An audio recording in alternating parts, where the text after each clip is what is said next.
with Coach Joshua will start soon.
Session with Coach Joshua will start soon.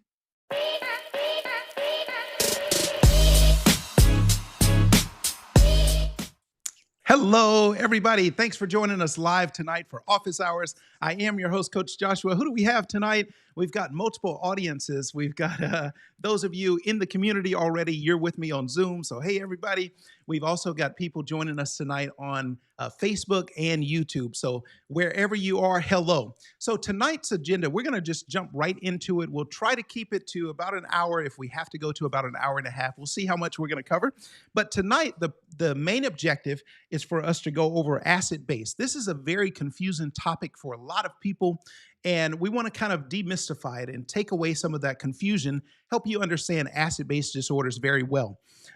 If time permits, we will also do some endocrine emergencies. This seems to trip up a lot of people, especially things like hyperkalemia, hypokalemia, hyper and hypocalcemia, natremia, things like that. So we're going to talk about some of those endocrine disorders as well as like thyroid, adrenal disorders if time permits. We're going to see how much we get to. I would also like to get to some questions if we can. Especially those of you in the community already, I'd like to answer some of your questions. So why don't we just start there, and then we're going to go into the acid base. But does anybody have any pressing question right away? All right, I see now somebody is iPhone. I don't know who that is. So if you could maybe change your name just so I know who you are. And for everybody, if you don't mind, if you'll just turn on your camera, especially those of you on Zoom with me, so that I can see those beautiful faces. So why don't we start off? Does anybody have any question right away? And for those of you in YouTube and Facebook, if you will, just type your comments in the chat. I'll try to keep up with the chat. And team, if you guys can maybe monitor the YouTube chat, because I don't have that one in front of me. Okay, any questions right away? Becca says no. What about you, Johnny? No? Okay. And I don't know who iPhone is, but what's your name, by the way? It's Monica. What is it? Monica? Monica. Hey, Monica, how are you doing?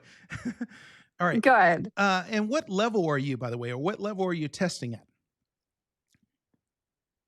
I have not finished. I'm in capstone, so I'll be taking first attempt in August. For a paramedic. So Okay. I will Okay, be great. for paramedic. Sorry. Yeah, Yep. no So I problem. will Not a be, problem at all. So, and do you yeah, have, is like for you, is acid base something that you understand already? a fairly decent understanding of it, but not Okay, good. Well, perfect. you can help me teach it tonight. All right. Okay. Okay, no problem at all. And hey Leslie, I see somebody Leslie on YouTube. Hey, so any other questions? Otherwise, we're just going to go jump right into acid base. We've got a lot to cover, and I'll just kind of walk my way through it step by step. So we'll go at a little slower pace. By the way, you'll be able to catch this in the replay. For those of you in the community, the replay will go up tomorrow. For those of you who are not a part of the community, then you will be able to see this. You'll be able to just rewatch it on YouTube. This is one of those videos where you're definitely going to want to rewatch it. Now, tonight, my recommendation is don't worry about taking notes down. Just kind of follow me, follow the story, kind of connect the dots. Because one of the things you're going to see is you'll see me take one topic and I'm going to interweave a lot of other topics into it. Acid base is it's probably one of the most important things to know. Yet for most people, it's just like a chapter in your book and you go over it like one day and then you move on. But acid base is something that's affecting you as a human every moment of your life. And we're going to talk about that tonight. We're going to talk about the different buffering systems and how your body is doing everything possible to maintain this homeostatic state and keep everything kind of in this narrow range, especially when it comes to the pH. So let's just get right into it. And like I said, don't worry about taking notes. Just follow the story. When you go back and watch the replay, by all means, slow it down, speed it up, whatever you need to do, and do the notes at that point. Okay, so now acid base. So there's a very narrow range that your body has to keep everything in because your body says, hey, I like this kind of middle happy ground right in here. I don't want to be too acidic because now it's going to, if I become too acidic, it's going to cause some problems. Like it's going to denature proteins. Cells are going to become damaged. The cell membranes are going to damage. Cells are going to start dying, things like that. So your body says, hey, whoa, I don't want to get too acidic. But then your body says, well, I don't want to be too basic either. I don't want to be too alkali. So your body is doing everything possible to keep you in this kind of narrow range. And this is happening all day long for your entire life. Okay. Now, there are three main ways that your body does. There are three main ways that your body regulates your acid base balance. Type in the chat how many ways. Everybody, I need you participating with me. How many ways did we say?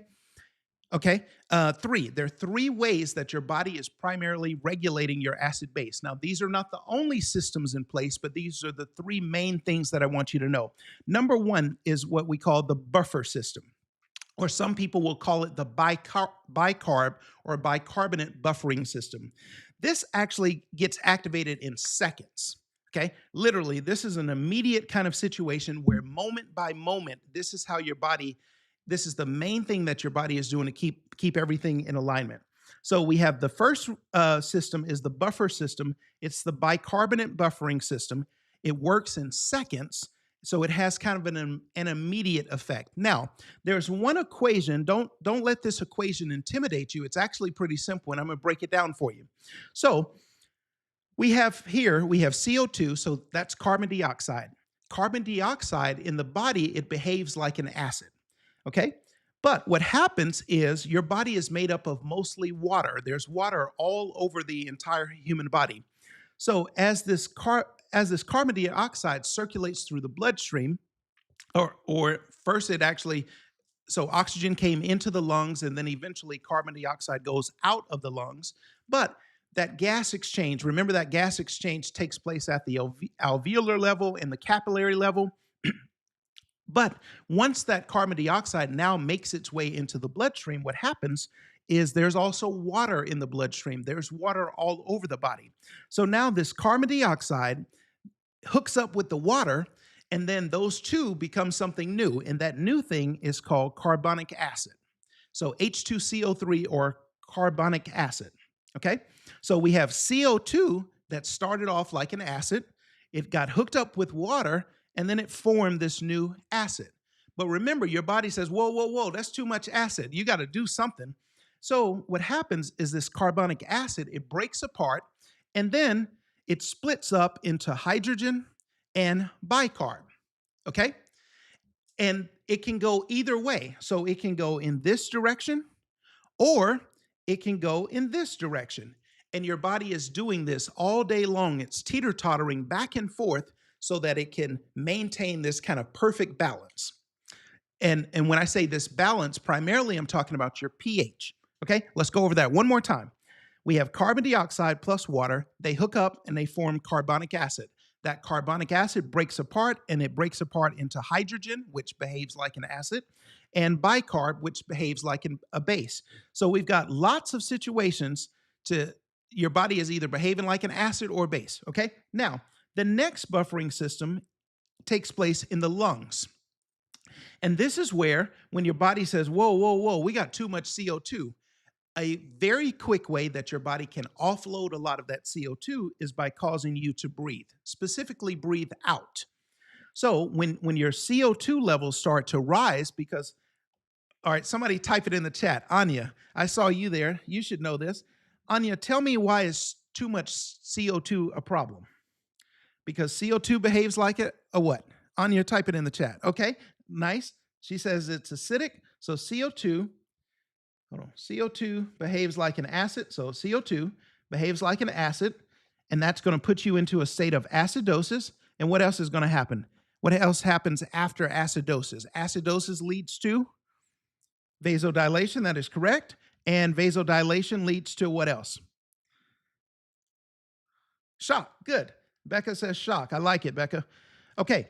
So your body, the reason that you don't want to become too acidic is because ultimately it can put you into a state of shock. And why do you not want to be into shock? Because now you don't have enough perfusion to, number one, keep the brain alive, or to keep all the other organs and tissues alive in the body. Okay? So your body says, hey, we can breathe off the CO2, and that CO2 behaves like a respiratory acid.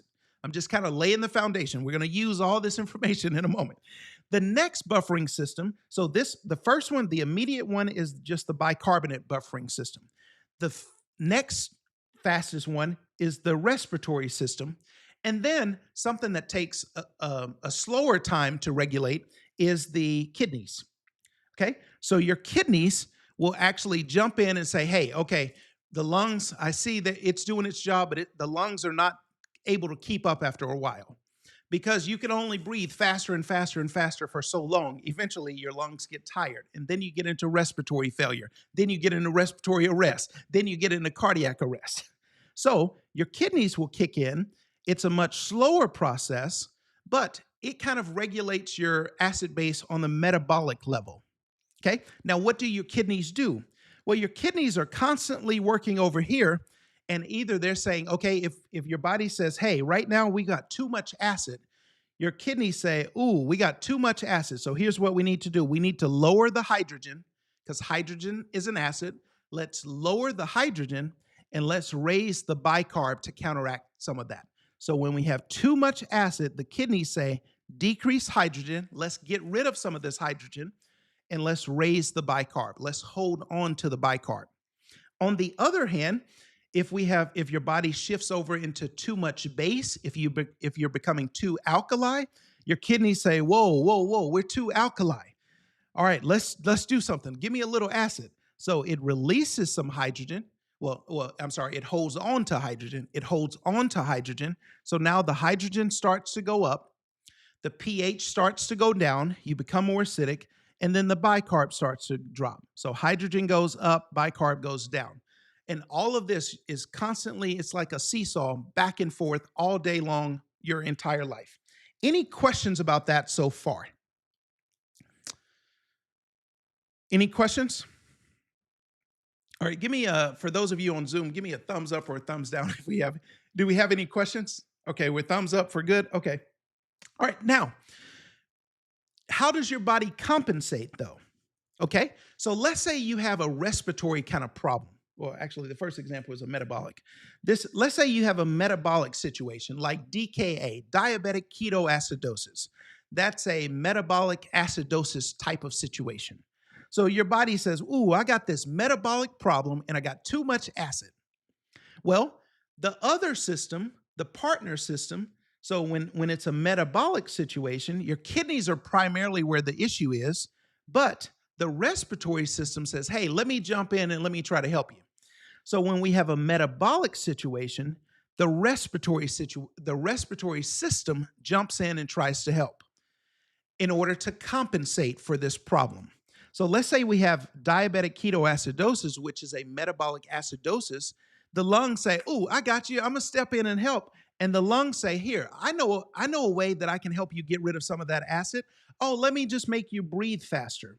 And so the response or the compensation for it is your body, your brainstem sends a signal to your lungs and causes you to actually start breathing more. And you start breathing deeply and very fast. And so now it puts you into this Kussmaul's respiratory pattern where you're breathing very deep, very fast to be able to blow off all that extra acid. Is that making sense? So the questions are going a little fast, but let me go back for a minute. So let's see. Yes. So there was a question about would the liver play a role? Yes. So these are the three primary systems. Like I mentioned earlier, there are other systems at play, but these are the primary ones. So we primarily have the bicarbonate buffering system, the lungs, and the kidneys. All right. There was another question. Okay. Thanks for watching, whoever that is. Okay. So now, any other questions so far? We're just laying the foundation because we're going to get into some really juicy stuff. Okay. Now, let's say you have another situation like severe COPD. So severe COPD all right, let's think this through for a moment. What kind of acid-base problem would severe COPD cause? Type it in the chat. Severe COPD. What kind of acid-base disorder could that cause? Type it in the chat for me. It's okay if you're wrong. Severe COPD, what kind of acid-base disturbance could it have? Okay, so somebody says respiratory acidosis. Okay, somebody else says respiratory. So obviously COPD is a respiratory condition. So yeah, I agree with that. Now, is it acidosis or alkalosis? What do you think? So we've got acidosis. A couple of people say, so we got acidosis, but do you think that's the case? Okay, I would actually agree with that. Now, how is that possible? Okay, and we never want to just memorize stuff that we heard somebody say. We want to understand everything. So let's just think through it for a moment. In COPD, what happens, especially once you tip over from respiratory distress into respiratory failure, now you have a ventilation problem where you're not blowing off the CO2. So if you're not getting rid of it, you're holding on to it. And CO2 behaves like an acid. So if you hang on to CO2, your CO2 levels rise, and thus, yes, you would be in a state of respiratory acidosis. Okay.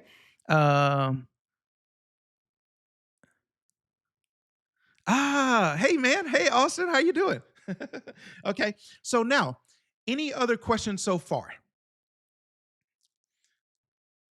All right. Any other questions? All right. Let's keep going.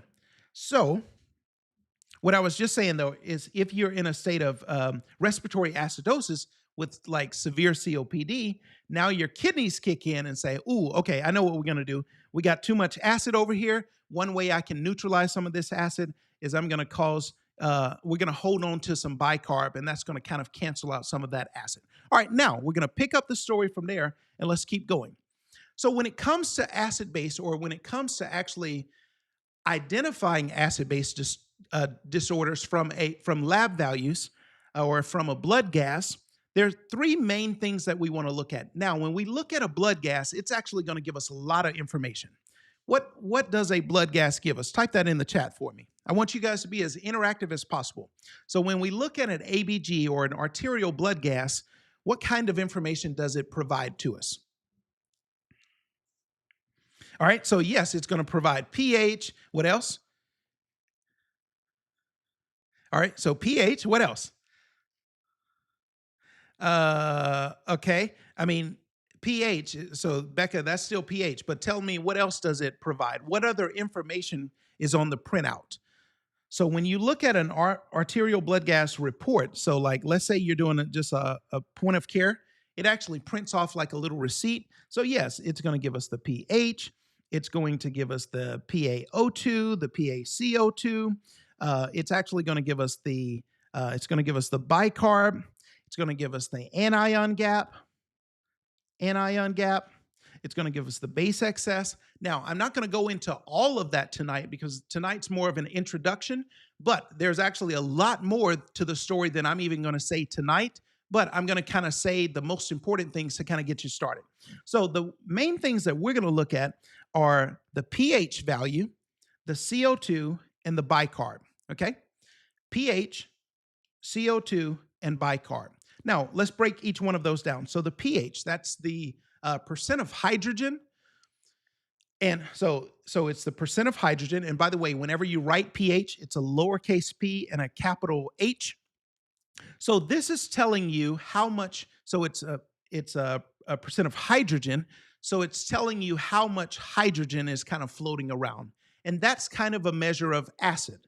So the pH scale starts off at 0 over here, and then the highest number goes up to 14. The perfect number in the middle is 7 over here, 7.0. However, your body's pH is not perfectly neutral. It's not 7.0. The normal range for the human body is 7.35 to 7.45. So 7.35 to 7.45. You want to know that. The normal pH is 7.35 to 7.45, okay? As these numbers go to the left, the numbers go down. As the numbers go to the right on the line, the numbers go up. But the way I want you to think, though, is as the hydrogen goes up, the body becomes more acidic. But as the hydrogen goes up, the pH goes down. Okay? Let's say that again. As the hydrogen goes up, the pH goes down. It's an inverse log math situation. Okay? As hydrogen goes up, pH goes down. I don't want you to worry about that part. What I want you to know, though, is as the pH gets lower, the body becomes more acidic. As the pH gets higher, the body becomes more alkali. Let's say that one more time. As the pH gets lower, the body is more on the acid side. As the pH number gets higher, the body is more on the base or alkali side. That's pH. Now, let's talk about the CO2. The CO2, of course, behaves like an acid.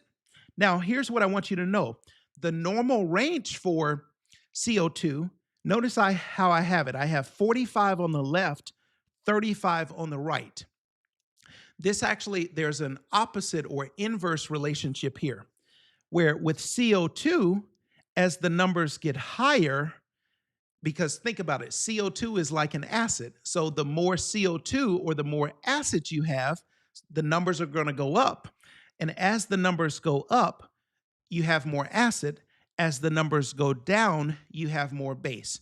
Know that the pH and the CO2 go in opposite directions. The normal range is 45 is going to be about 22 to 26. Now, when it comes to these lab values, especially these, every lab is going to be different, especially when it comes to the bicarb. Some labs will give you numbers like 20 to 23 or 26 or 27, but I'm going to use the numbers 22 to 26. The normal bicarb level is from 22 to 26. Since bicarb behaves like a base, as you get more bicarb, as those numbers go up, you have more base. As those numbers go down, you have less base or more acid. Is everybody with me so far? Give me a thumbs up if you're still with me. Yeah? Okay. Johnny, I can't see you. Anya, I can't see you. Okay, so bicarb. Somebody asked, could I explain bicarb again? No problem. Bicarb, so let's back it up a minute. Remember how in this equation, we started off with CO2, it met up with water, eventually that became carbonic acid, and then it broke apart into hydrogen and bicarb, okay? Your kidneys are constantly regulating your hydrogen and your bicarb. Bicarb is what behaves like a base, so it behaves like an alkali to help neutralize the acid. So, since bicarb behaves like a base, if you have more of it, as these numbers go up, it's going to shift you to the more basic side or more alkali side. But as the bicarb levels go down, it's going to shift you more to the acid or acidosis side. Does that make sense, Johnny? Okay. Was that just come off mute for me so I can hear you. Was that a yes or no? Yes, sir. Yeah, Okay, yeah. good. Sorry about that. Okay, no problem. Not a problem at all. All right, so just to make sure everybody got that. So type in the chat, what is the normal value for pH? We got a lot to cover. What's the normal value for pH? Type it in the chat. Actually, for those of you on Zoom, just unmute for me. Just unmute. All of you on Zoom, just unmute. I'll mute everybody in a minute. Unmute and tell me, just talk to me. The normal value for pH to is what? 7.45. Say it one more time. 7.35 to 7.45, Okay, with that's the normal value for 7.4 pH. being ideal. Okay, and then what's the normal value for CO2? 45 to 35, 45 with to 40 35. being And by the way, ideal. what's the unit for that? How do we measure CO2? What unit? CO2 is going to be measured in millimeters of mercury, just like blood pressure, because it's actually a pressure value. Okay, and what's the normal value for bicarb? 22 to 26, with 24 being ideal. Nice, check you out. Okay, so let's keep going.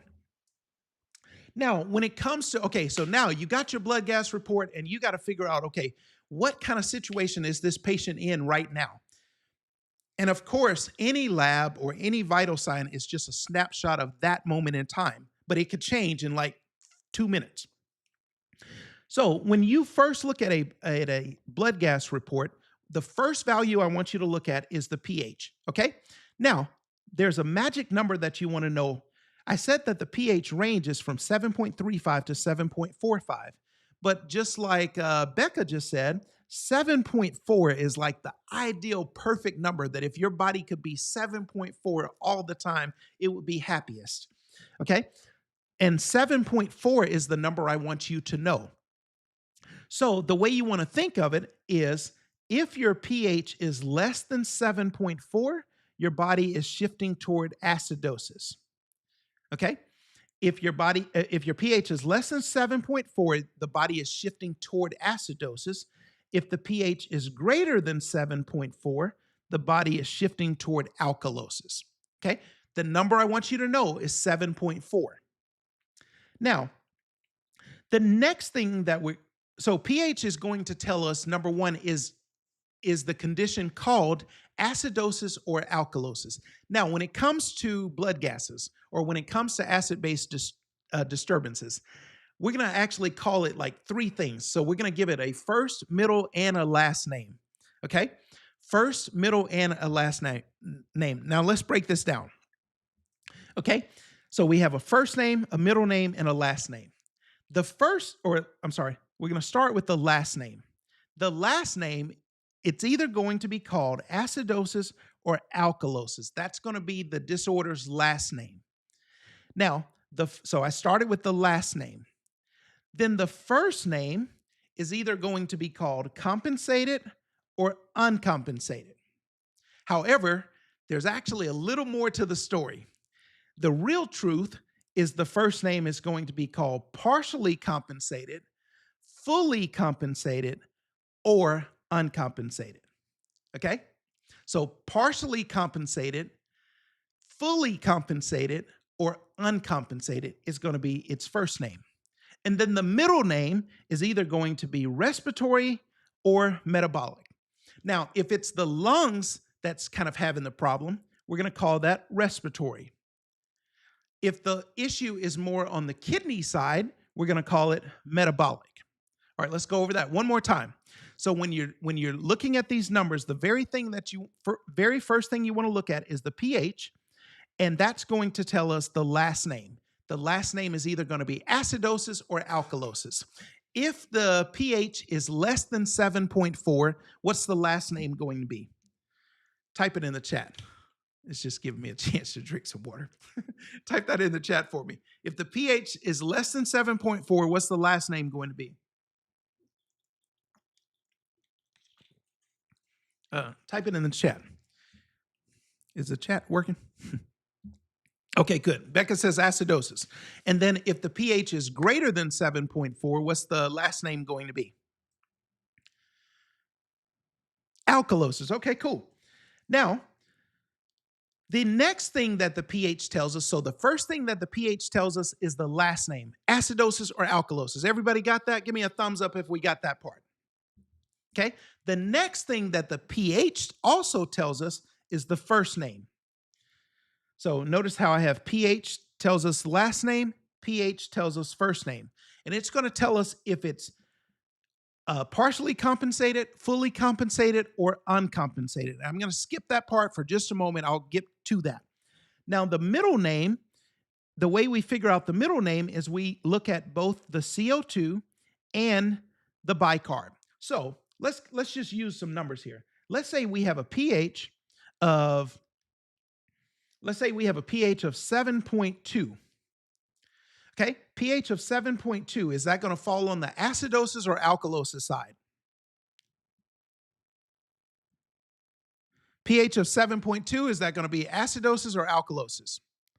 Okay, pH of 7.2, that's going to be here somewhere. That's going to be on the acidosis side. So let's go ahead and put that in. Let's put a pH of 7.2. Let's get rid of some of this other stuff. Okay, now let's say we have a bicarb, and the bicarb number, the CO2, that number is 54. Does that tell us it's on the acidosis side or the alkalosis side? So, all right, we got two different answers. It's 50-50 shot. What do you think? It can't be both. Okay, so a CO2 of 54, remember that on the CO2, the higher number is on the acid side.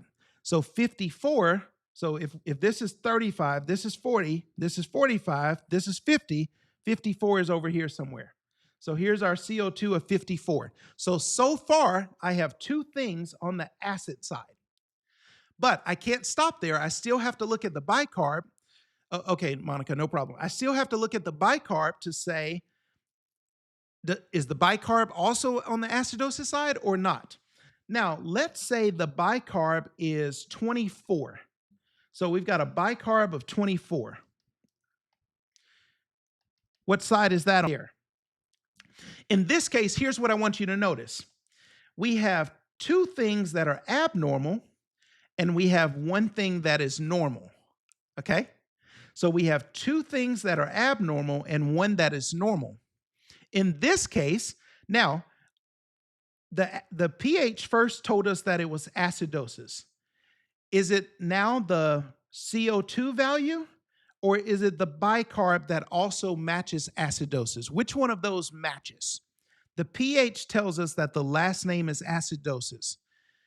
Which other value also matches acidosis in this case? Is it CO2 or is it bicarb? Which one?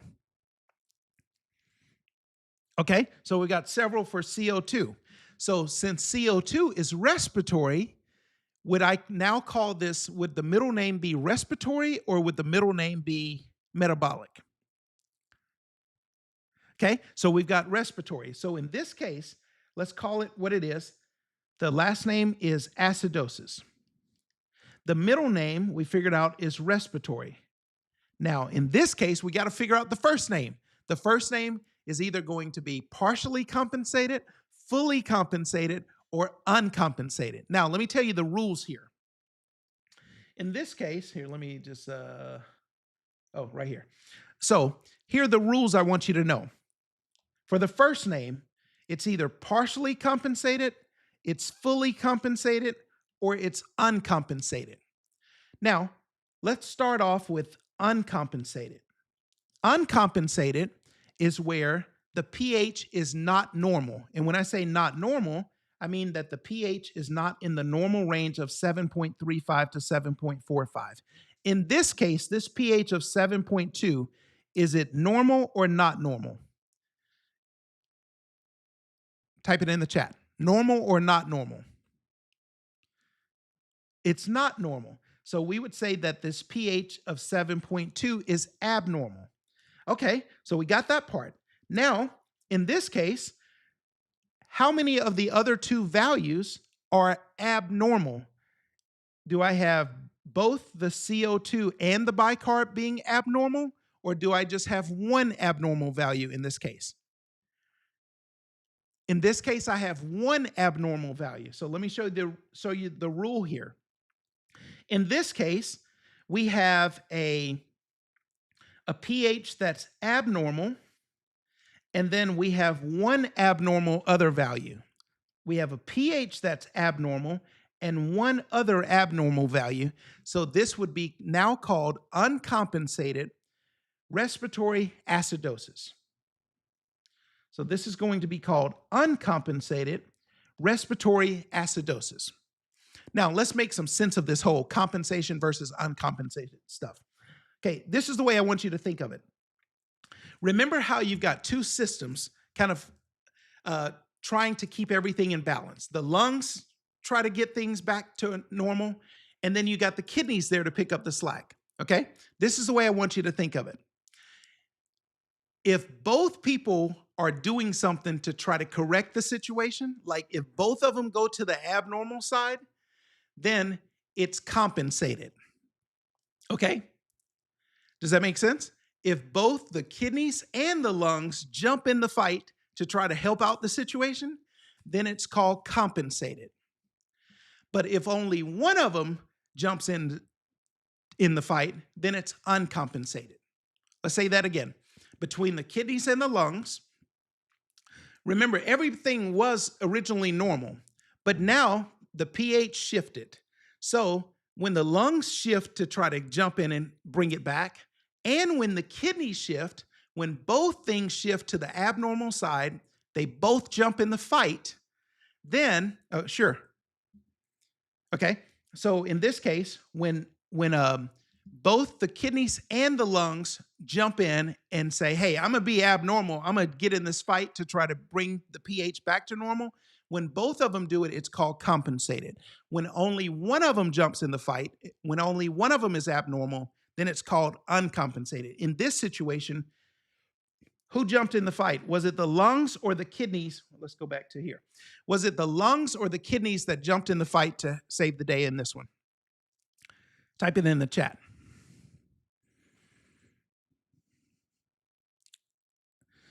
Okay, so Becca, I agree with Becca on this one. It was the lungs, because in this case, the bicarb was like, hey, I'm comfortable, leave me alone, I'm fine, don't mess with me, don't bother me. It did not jump in the fight. Had it jumped in the fight, the bicarb would have shifted over here somewhere. In this case, the bicarb said, hey, I want no part of this. Okay, so now let's use a different example. In fact, actually, let's do some practice with this. So before I go into the practice, let me just recap this part. If the pH is abnormal and you only have one other abnormal value, it's called uncompensated. Now, if the pH is normal, like they got the pH back to normal, but the other two are abnormal, they both jumped in the fight, that's fully compensated. Okay? pH is normal, but the other two values are abnormal. And when I mean abnormal, I mean not in their normal range. So either to the left or to the right. In that case, that's called full compensation. However, when all three numbers are abnormal, that's called partial compensation. And this is something that's really important to know. So let's go over that one more time. When all three values are abnormal, that's called partial compensation. When the pH is normal, but the other two values are abnormal, then that's called full compensation. And when the pH is abnormal and only one other thing is abnormal, then that's called uncompensated. Is everybody with me on that? And this is something you'll probably have to listen to a few more times, but here's what I want to do. So let's go to Monica. Monica, can you unmute for me? Unmute for me, Monica, please. Can you hear me? I can hear you. Let's see if I can find you in the window. Let's pop you up in the box. All right, let's go, Monica. You ready? No pressure, okay? Now don't embarrass me in front of the world. Right. Hey, Monica, how you doing? Okay, thanks. So how are you? Let's go over this. So let's say you have all three values: the pH, the CO2, and the bicarb. They're all abnormal. What kind of situation is it in terms of the first name? That would be. Oh boy! If pH is not normal, CO2 is not normal, bicarb is not normal. What's the first name? Say it again. Compensated. Okay. Compensated. Be more specific on compensated. Partially compensated or fully compensated? All three are abnormal? All three are abnormal. What is it? Fully. Okay. When all three are, okay, the way I want you to think of it, fully compensated Thinking of it means backward. that they both jumped in the fight and they brought the pH back to normal. Okay. Okay. But if the pH is not normal, if everything is abnormal, then what do you call it? It's only, it only partially compensated. Like partially. The lung said, I'm going to try to help. The kidney said, I'm going to try to help, but they didn't quite get the pH back to normal. Does that make sense? Sure. Okay. Yep. So pH is abnormal. pH is abnormal. CO2 is abnormal. Bicarb is abnormal. What's the problem? What's the first name again? Partially compensated. Partially compensated. Way to go. Now, what if you have, okay, what if the pH is normal?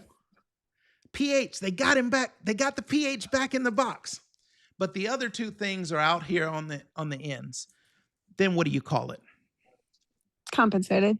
That's called fully compensated. Fully compensated. Okay. Yep. And then what if the pH is abnormal and one other value is abnormal? Then what do you call it?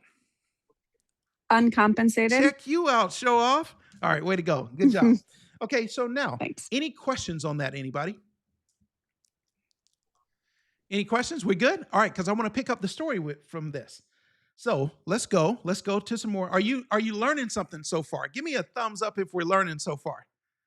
Yeah, everybody? Okay, what about you, Evelyn? Are we learning? Anya, I can't see you. All right, let's keep going. So here's what we're going to do. We're actually going to kind of... Sorry, I'm in jiu-jitsu class, so I can't be loud. Say it again. I'm in my son's jiu-jitsu class while taking your class, so trying to listen and learn. Okay, no problem. Okay, so here's what we're going to do. We're actually going to do something together. So let's get some practice with this, okay? So remember, we're going to figure out the last name, what is the value that we look at? To figure out the last name, type in the chat, what's the value that we look at to figure out the last name?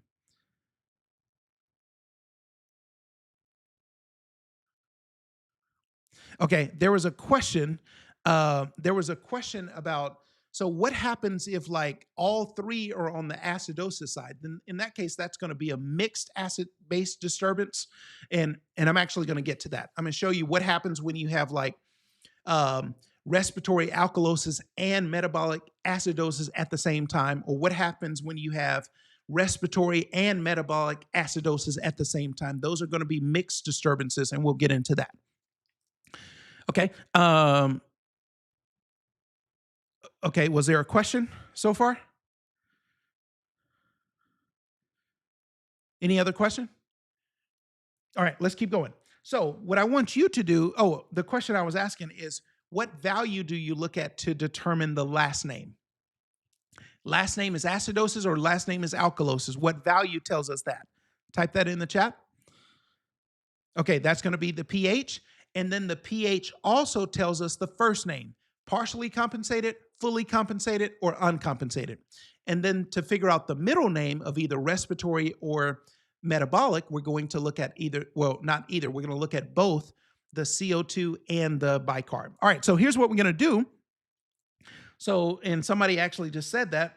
Somebody just mentioned Rome. So I think I have that here. Yeah. So Rome, you've probably heard of Rome, the acronym, and it stands for respiratory opposite metabolic equal. What does that even mean? Okay. It means that on the respiratory side, so we're always comparing whatever to the pH.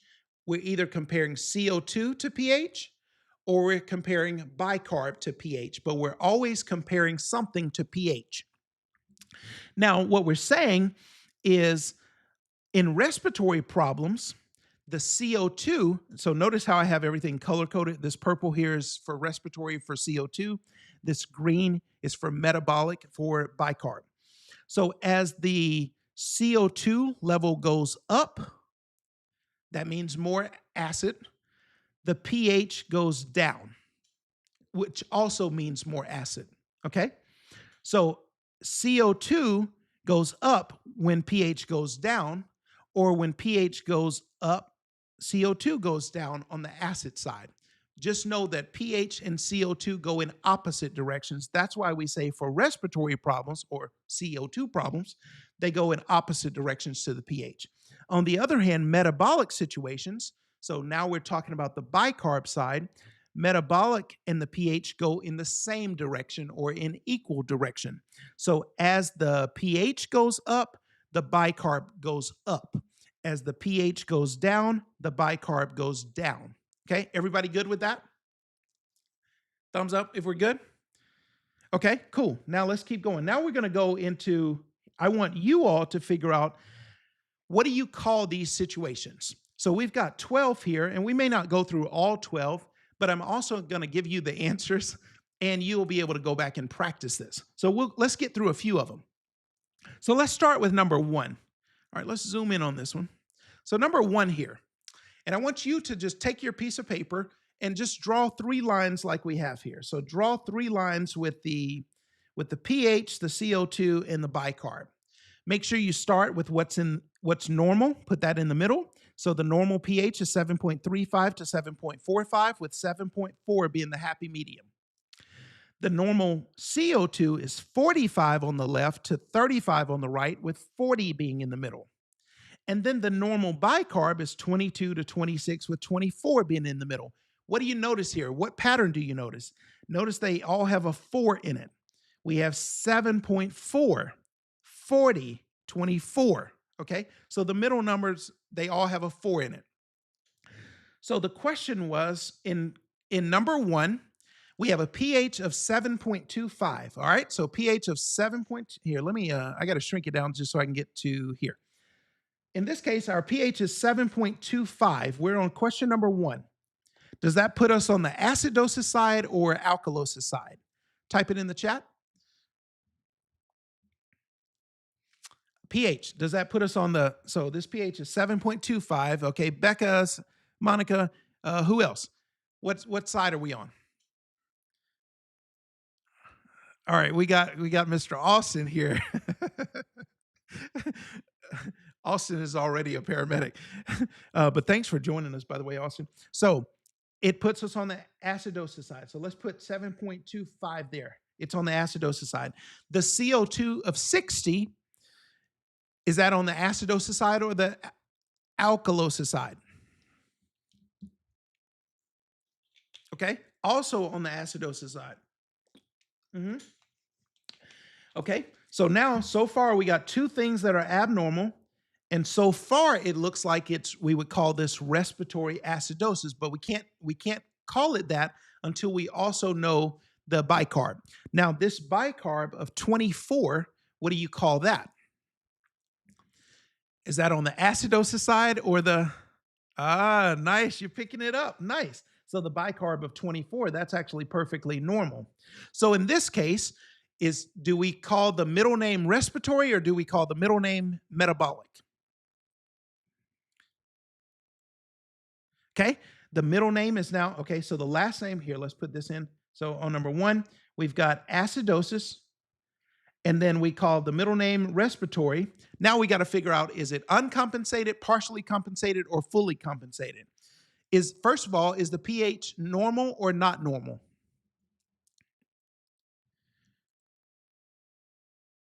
The pH is not normal, okay? And do we have one abnormal value or two abnormal values? So hold on. I mean, when I say that, I mean in addition to the pH. Outside of the pH, are the other two values normal? Are they both normal? Or are they both abnormal? Or is only one of the two abnormal? Okay, we only have one other abnormal value because bicarb is normal, only the CO2 is abnormal. So outside of the pH, there's only one abnormal value. Now, when you put that story together, what do you call it? Is that now going to be uncompensated, partially compensated, or fully compensated? Type it in the chat. Okay, good. All right, several of you got that. Let's see if did Mr. Austin, I think he got that. Show off.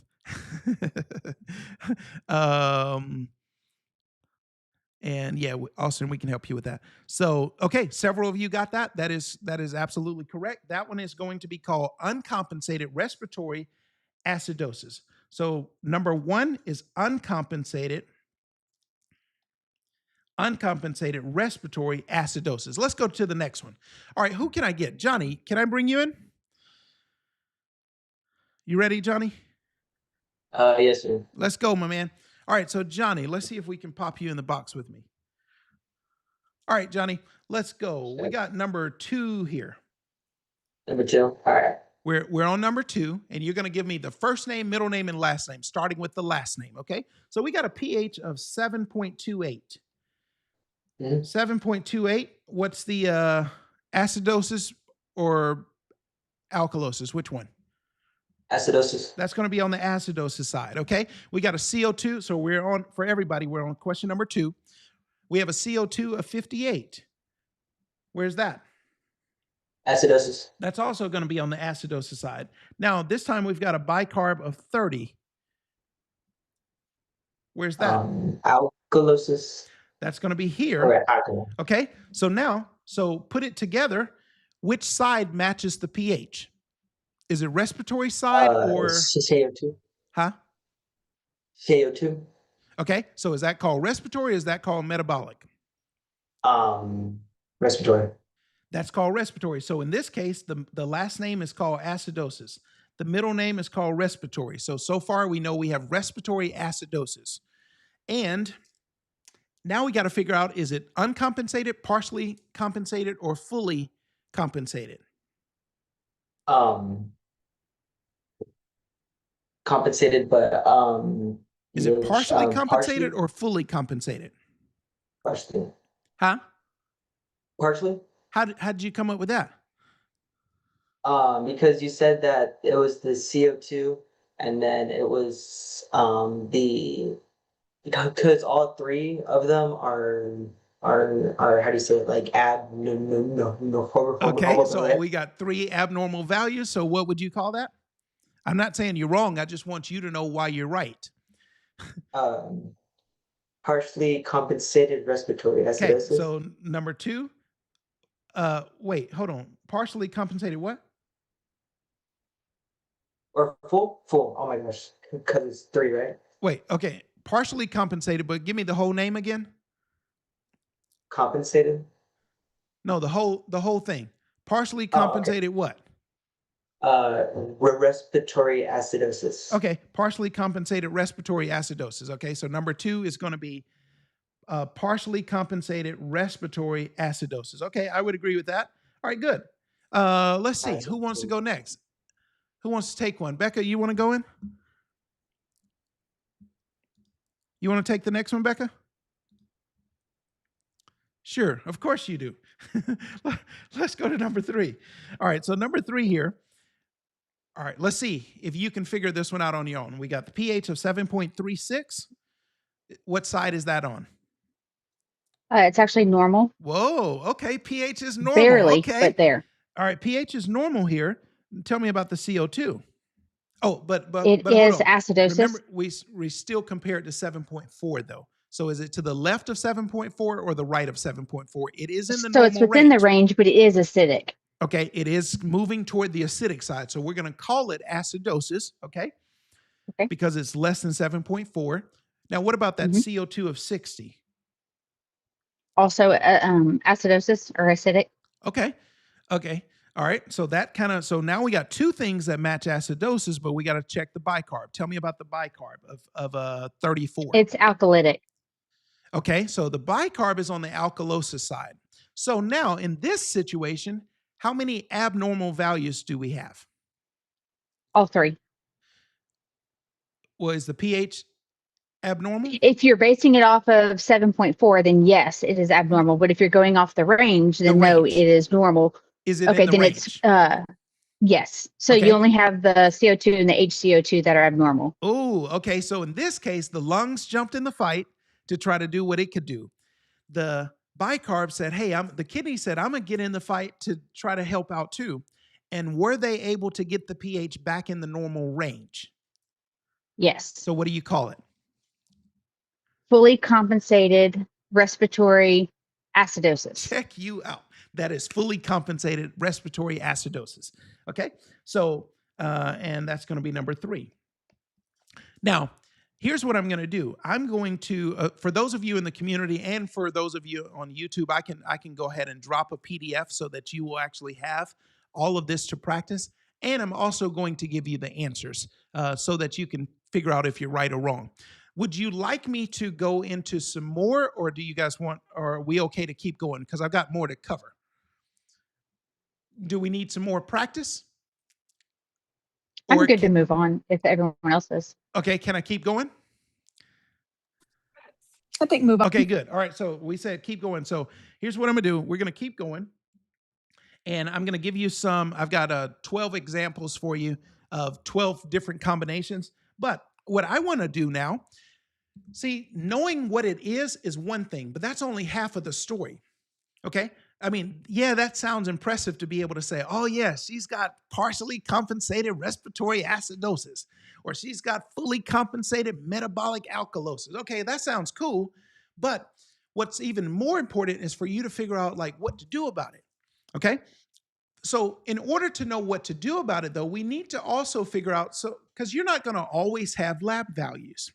Sometimes you need to kind of just think and say, what is this patient likely to have based on what problem they're experiencing right now? So what I want us to do is I want us to kind of figure out causes of, for instance, let's say respiratory acidosis. So this box is respiratory acidosis. This box is respiratory alkalosis. This box is metabolic acidosis. And then we have metabolic alkalosis. So I want you to, let's figure out a lot of the common causes. And it's not so important that you just rattle off a list. What's more important is that you understand why is every one of these things what it is. Because what the point I'm going to show you is things may start off one way, but then they can end up in another situation. Like, let's say sepsis, for instance. They may start off with one kind of disorder, but if you don't do something about it, they're actually going to progress to another disorder that could be much, much worse. So let's start off with respiratory acidosis. So first of all, what is it? Let's break it down to just kind of the simplest level here. Well, obviously, it's some kind of breathing problem because the name says respiratory, and it's some kind of breathing problem that's causing you to hang on to too much acid. And what lab value points to acid?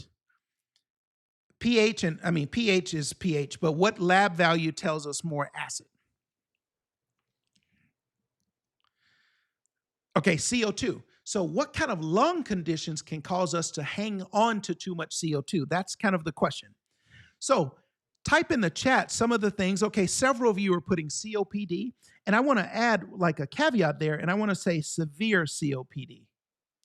Okay, so severe COPD, yes, it can cause you to go to where you're not breathing as well, you're getting really tired, you're getting fatigued. By the way, what would I call that condition where you're getting very tired, fatigued, sluggish, have shallow respirations? What would I call that kind of situation? Respiratory is its first name. What would I call that situation where, okay, So Monica, it's not going to be respiratory distress in this situation. In respiratory distress, you are still breathing. You're just maybe it's having a little trouble, but you're still doing the work. In this case, it's actually going to be more respiratory failure. So respiratory failure is going to be a cause of respiratory acidosis. Give me some other situations that could cause you to hang on to too much CO2. Okay, asthma could do it. So especially severe asthma, same with like COPD. And we could just put /asthma because asthma would fall under the COPD umbrella. What else? Oh, overdoses, nice. What kind of overdoses? Be a little more specific on the overdoses, Terrence. What kind of overdoses are going to mess with your breathing? Okay, somebody says opioid. Okay, so give me some drugs that would be like opioids.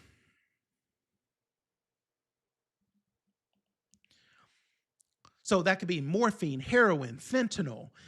Okay, give me Demerol. Okay, what else? Okay, so opiate overdose. What other kinds of overdoses can cause you to not breathe as well? How about a benzo overdose? So give me some drug names that would be examples of benzos. Type it in the chat. Hurry, hurry, hurry. Versed, also known as midazolam. Okay, what else? Lorazepam, which would be Ativan. Okay, diazepam, which would be Valium. Okay, what else? Okay, any of those kind of PAMs or LAMs, right? So benzos. What about alcohol? Drinking too much alcohol. So alcohol can cause central nervous system and respiratory depression. So anything that slows you down, so sedatives. Okay? So I'm not having to memorize a list. I can just think about it right now on the fly. All I got to say is what could cause somebody to not breathe as well. Now, somebody said airway compromise, specifically an airway obstruction. Okay, so let's say you do have something in your airway that's preventing you from getting rid of all that CO2, then yes, you're going to hang on to the CO2. Your CO2 levels are going to rise. And because it's a breathing situation, that would put you into respiratory acidosis. Absolutely. What about a neuromuscular disorder? What if you have something, so for instance, if you have something that damages a nerve, and then now the nerve can't power up the muscle, specifically the big muscle in your chest, like your diaphragm. So let's say you have something that damages the phrenic nerve, and now your diaphragm can't work. Well, now you can't breathe. So any neuromuscular disorder that affects your nerves can also affect your phrenic nerve, and yes, that can affect your breathing. So neuromuscular disorders, that could be things like myasthenia gravis, that could be things like Lambert-Eaton myasthenic syndrome, and there's a whole list of those kinds of neuromuscular disorders. Okay, good. Let's talk about respiratory alkalosis. So what are some potential things? What do you think falls under obstruction, Becca? What are you saying? Becca? I was asking if anaphylaxis would cause any kind of respiratory acidosis. Okay, so initially anaphylaxis is going to, all right, so let's think this through for a moment. Before I just give you the answer, I want us to actually think. So what actually happens in anaphylaxis? What's the main problem in anaphylaxis? Is it an oxygenation, a ventilation, or perfusion problem initially?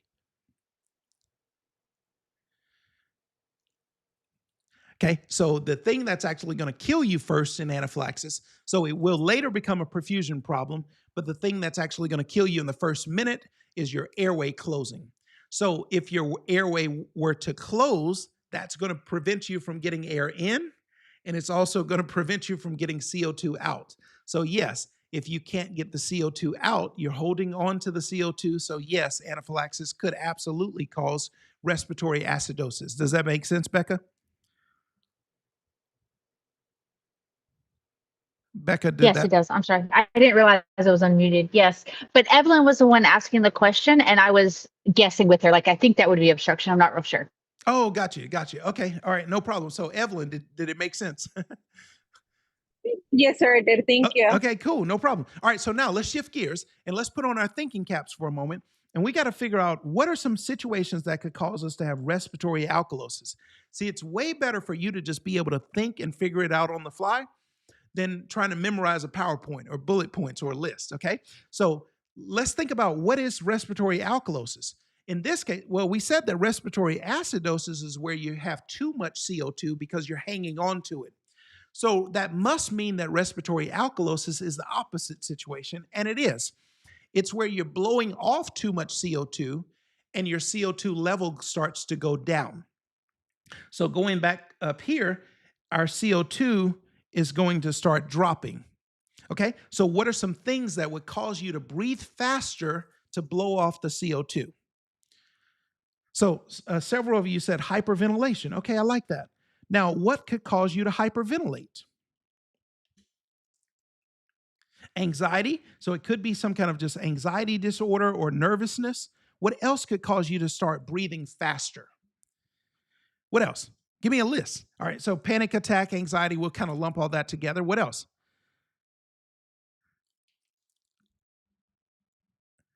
Okay, and so there was a comment about hyperventilation due to overutilization of high flow oxygen, specifically when it comes to mechanical ventilation. So if you have somebody on a vent, and let's say you turn up the frequency, in terms of the number of breaths per minute, you turn that up, and you just keep dialing it up because you're trying to chase the CO2 number, you can absolutely cause that patient to hyperventilate and shift them into respiratory alkalosis. Oh, Becca, I like it. High altitude. Yes, high altitude, mountain sickness, those kind of situations can absolutely cause respiratory alkalosis. Now, Becca, how does that happen though? Because yeah, that sounds cool. That sounds like something good to say, but it also sounds like something somebody memorized. So I want you, Becca, to I have a explain theory it that for it's me. because high altitudes don't have trees and trees produce oxygen and we need more oxygen. That is my theory. Okay, so we'll go with something like that. So what is it? What's the situation when you're down here at sea level? What's the situation with the oxygen down at sea level compared to when you get higher into altitudes? Now, it doesn't mean that everybody at high altitudes is having trouble breathing, but it takes sometimes about 2 to 3 weeks before you produce more red blood cells to compensate for the lack of oxygen, okay? Because red blood cells actually are what are carrying the oxygen molecules. So what's the situation down at sea level or below sea level in terms of oxygen? We're oxygen rich here because it's the pressure is different. Okay, It's a lower pressure. Say it again. It's a lower pressure for oxygen. Okay, so there is a pressure differential. And what's the percentage of oxygen when you're down at sea level? Oh, Down here, I don't remember. How much percentage of oxygen does each molecule have when you're down here? Isn't it like 10 or 12%? I really don't remember. Anybody else want to take a stab at it? 21%. Okay, so down here at sea level, you have 21% of oxygen in each molecule. But what happens when you get up to altitude? Each molecule has how much? Like 6, I think. It's still 21. Is it? It's still Well, 21. why does it feel so different? One molecule of oxygen, no matter what level it's at, it still has 21. So it's not the percentage. What it is the number of molecules. So when you're down here at sea level, you have a lot of oxygen molecules packed in tightly, and each one of them has 21%. When you're up at altitude, you just have fewer oxygen molecules, but they still have 21%. You just don't have as many of them. Does that make sense? Makes sense. Run that Absolutely. back, Becca. Tell me that again. Tell me what's the difference. What causes the hypoxia at altitude? Fewer molecules, our oxygen molecules, making it harder to obtain it. Yes, and that's due to the pressure gradient that you were talking about. So yes, so that's high altitude. Okay, cool. How does your body start to adapt to that high altitude? What's the hormone that gets released so that your body can start making more red blood cells, so you can compensate? I don't know. Okay. Anybody know? Anybody want to take a stab at it? And this is more at the critical care level, but that's going to be EPO, erythropoietin.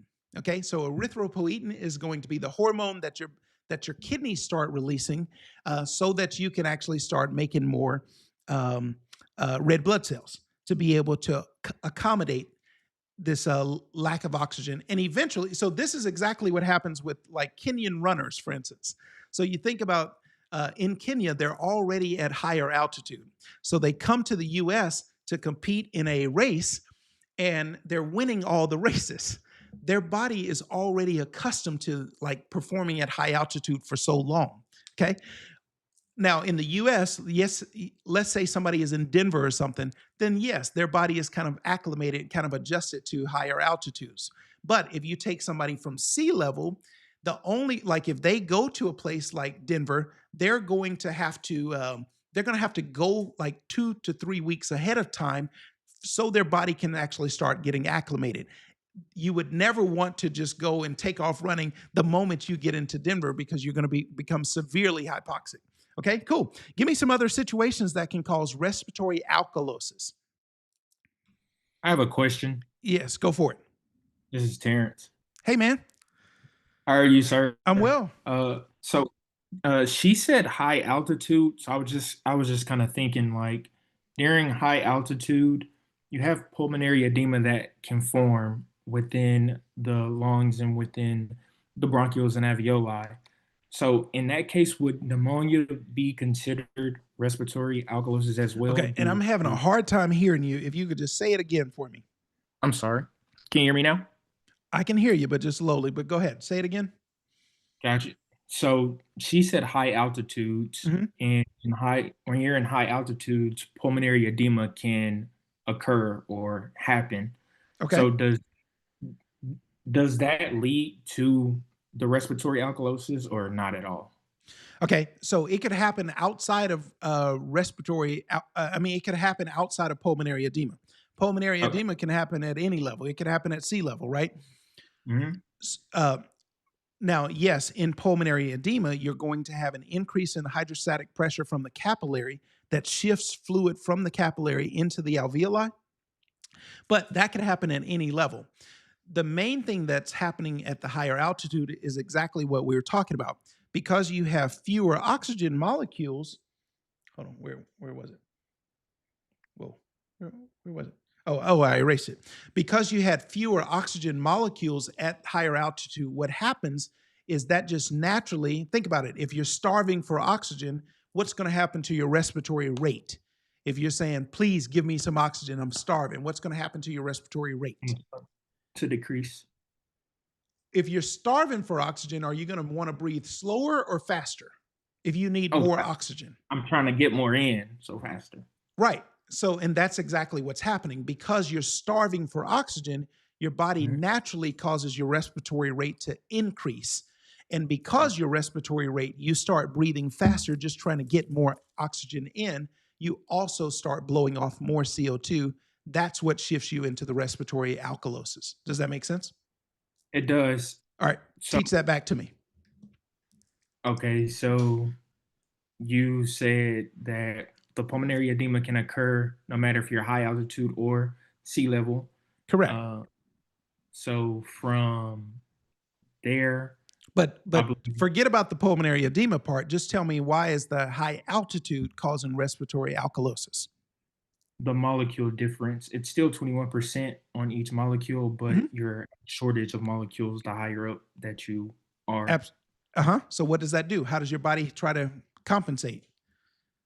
You start trying to breathe faster to get more oxygen in. You breathe faster. You also start breathing deeper, because both of those are situations where you're trying to get more oxygen in. And as you breathe in more oxygen and your respiratory rate increases, what else do you end up doing as a consequence? You blow off what? CO2? You blow off CO2. And then now when you're getting rid of all your CO2, you're getting rid of the acid. That's going to shift you into the alkalosis state. And that's going to shift you into respiratory alkalosis. Does that make sense? It does. Okay. All right. So cool. Give me some other situations that could cause respiratory alkalosis. So what are some other things that would cause you to hyperventilate? Anybody? Pneumonia, I think.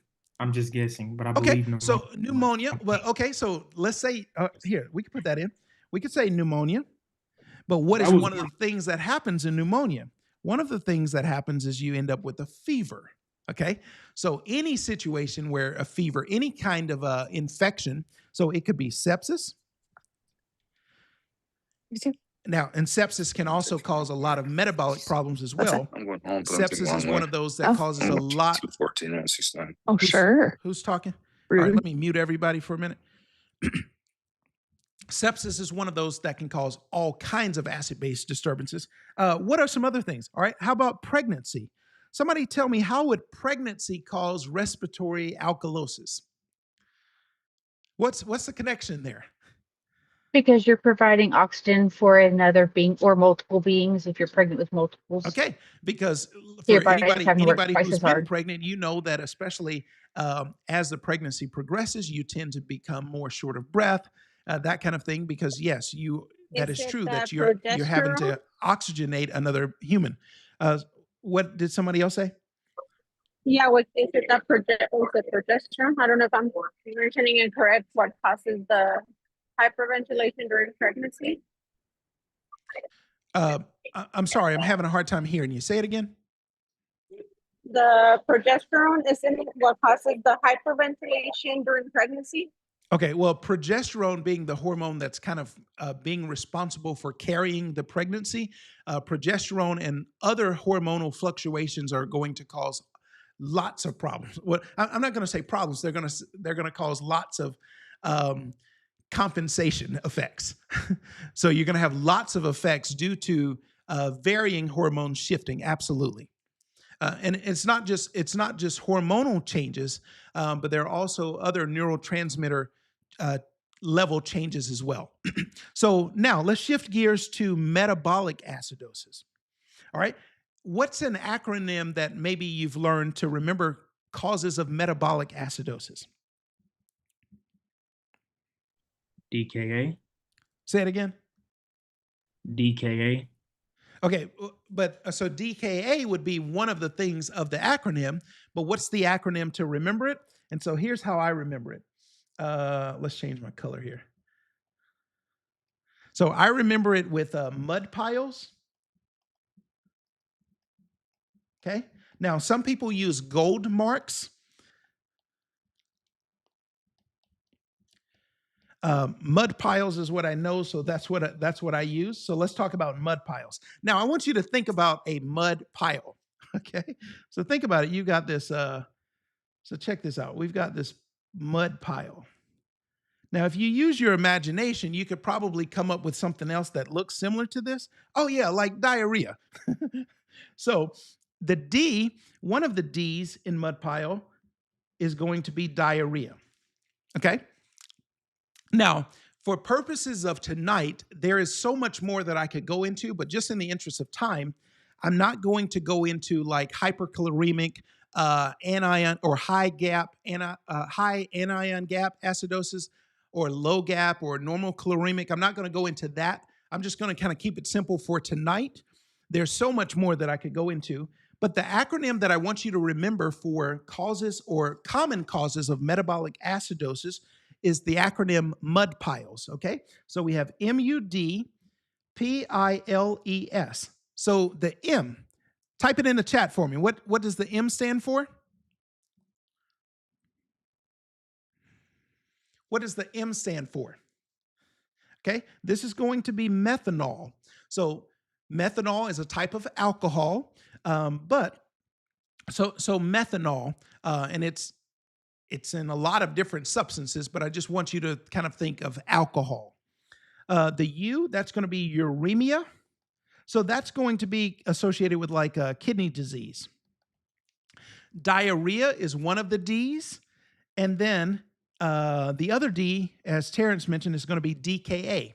So when you think about the name DKA or diabetic ketoacidosis, that's acidosis. That's a type of metabolic acidosis. The P, somebody tell me what the P is. All right, make sure you're typing in the chat. Make sure you're participating. In fact, who can I get? Johnny, can you come off mute for me? User. Johnny, what's your what testing level are you? EMT right now. Okay, well, let's go. Who's testing at the paramedic level? How about Anya? You want to come in? Anya? She's like, don't call on me, coach. Okay, so the P is It's a going to be, medication. huh? Say it again. I think it's a med. I don't remember it. I remember watching it in a video. I don't remember what it is, but I think it's like a med. Okay, Does it's it- going to be oh, propylene glycol. Now, Yeah, propylene glycol, that's another type of alcohol, and it's in a lot of different things. It's actually in foods. It's used as a preservative in foods. It's in cosmetics. It's in IV medications, blood transfusions. It's in a lot of stuff. But propylene glycol, the I is going to be iron. So specifically, this is too much iron. So that's going to be like hemochromatosis or something like that. So iron overload. Now, how else could you have too much iron? So you could be taking iron supplements.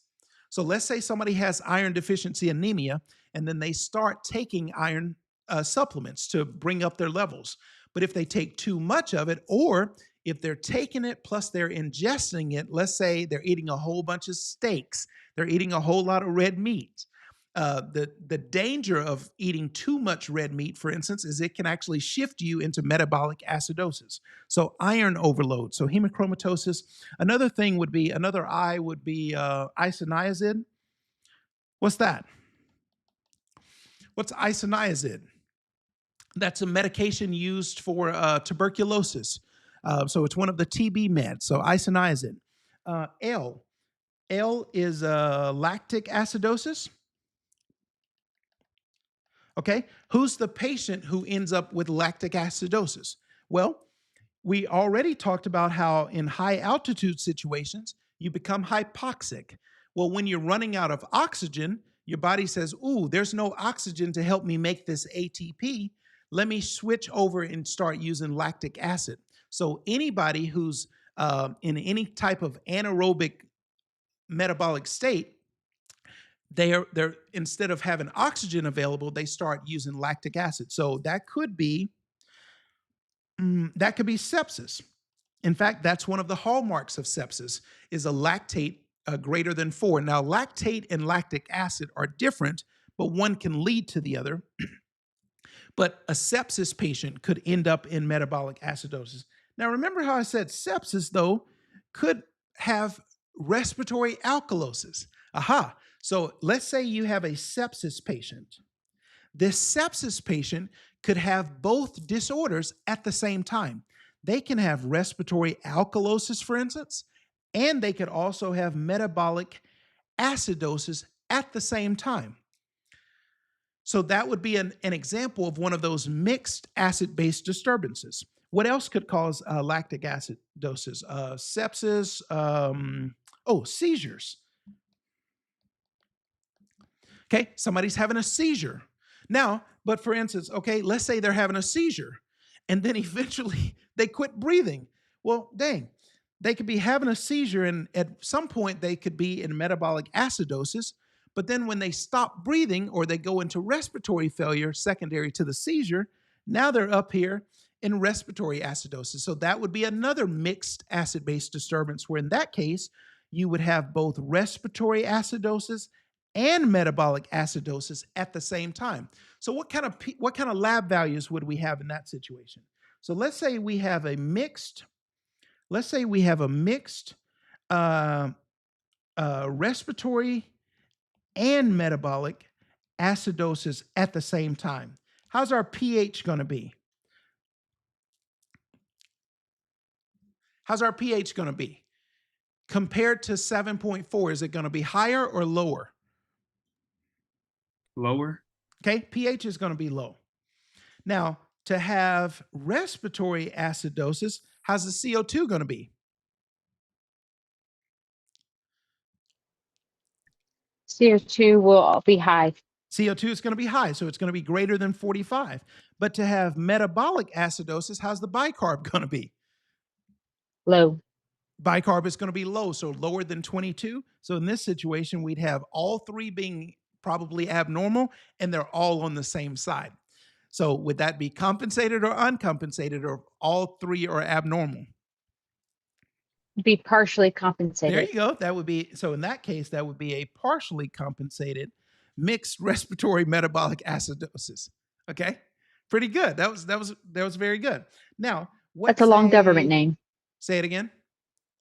I said that's a long government name. I know, right? Okay, so the E in mud piles is ethylene glycol. What's that? So that's going to be that's one of the solvents or alcohols that's found in antifreeze, some refrigerants, things like that. Who's your patient who ends up with ethylene glycol poisoning? This could be a kid who wanders into some antifreeze because it's colorful. It's like bright orange or green or yellow, and so they think it looks kind of similar to high C fruit punch, and so they end up ingesting it, and then bam. And then sometimes it has even kind of I've never tried this, but the word on the street is it has kind of a sweeter taste. And so you have a kid who ingests ethylene glycol. Who else is the patient who ends up with an ethylene glycol poisoning that puts them into metabolic acidosis? This is your homeless patient who they need a quick high. They don't have any money for like a 6-pack or a 12-pack or anything like that, so they end up just ingesting like some antifreeze. Okay, no problem, Jay. Yeah, no problem. So now so we talked about a lot of different causes of metabolic acidosis. Now let's talk about some causes of metabolic alkalosis. So metabolic means that it's a problem with the kidneys, and alkalosis means that you're holding on to a lot of bicarb. So Hey, Coach, Yes. before you move on to acidosis, what's the S in mud piles? Oh, great. I'm sorry. That's going to be salicylates. Okay, so salicylates, that's going to be things like aspirin, aspirin, or other salicylate derivatives. So let's talk about some, let's say some food sources that are sources of salicylates. Spices like cumin, turmeric. Now, think about that. So aspirin. White willow bark is also an herb that people are turning to because it has similar properties as aspirin. Okay. Oh, I'm glad you said that. I was just about to go there next. So what are the main properties of aspirin? Aspirin works in 4 ways. Becca, what are they? Can I phone a friend? Because I don't remember all 4. All right, you can. So in EMS, Parents, I'm tagging you. The main reason we use aspirin in EMS is the antiplatelet effect, more specifically antiplatelet aggregation. We prevent platelets from clumping together. Not that we prevent platelets from forming, we prevent them from sticking. So that's the antiplatelet property. But what are some other properties of aspirin that people take aspirin for other than platelet sticking? Anti-inflammatory. Yep. What else? Antipyretic. Antipyretic. What does that mean? Anti-fever. Fever. Okay, like a pyrotechnician, like Austin. I don't know if he's still there. Say it again. Analgesics. Okay, and analgesic. What's that mean? Just like over-the-counter prescription for pain. For pain. Okay, so just like people take aspirin, people also take a lot of other natural things. In fact, a lot of most of our meds do kind of come from some kind of plant source or some kind of extract, and then they're synthesized in the lab. But if you think about any kind of thing that people use, like an anti-inflammatory herb or something, or maybe some kind of analgesic herb, a lot of these same kind of things, because they have a similar property to aspirin and other salicylates, they can also cause metabolic acidosis. Okay. By the way, how does aspirin work? What's the mechanism of action for aspirin? This has nothing to do with acid base per se, but everything is related in the body. So what's the mechanism of action for aspirin? So these are the class of aspirin. What's the mechanism? How does it do the thing it does? Terrence, come on, man. I forgot. It's in Okay. it's in So cohort aspirin 2. irreversibly binds to Mine's the COX-1 Cox. and Yeah, COX-2. Okay, it's that's going to in be cohort 2. cyclooxygenase 1, cyclooxygenase 2 in the prostaglandin synthesis pathway. Okay, that's enough of that. I'm just showing off now. No, actually, I'm not. That's something you want to know. Okay, I'm going so to cohort 2. I'm just finishing up cohort 1. okay, all right, no problem. I'm pretty sure I covered it in every cohort. Okay, now let's shift gears and let's go. We're just going to go for a few more minutes, and then wait. You just want to know about the CO2 question? Tell me what's the question. What's the actual question? I don't know what the question was.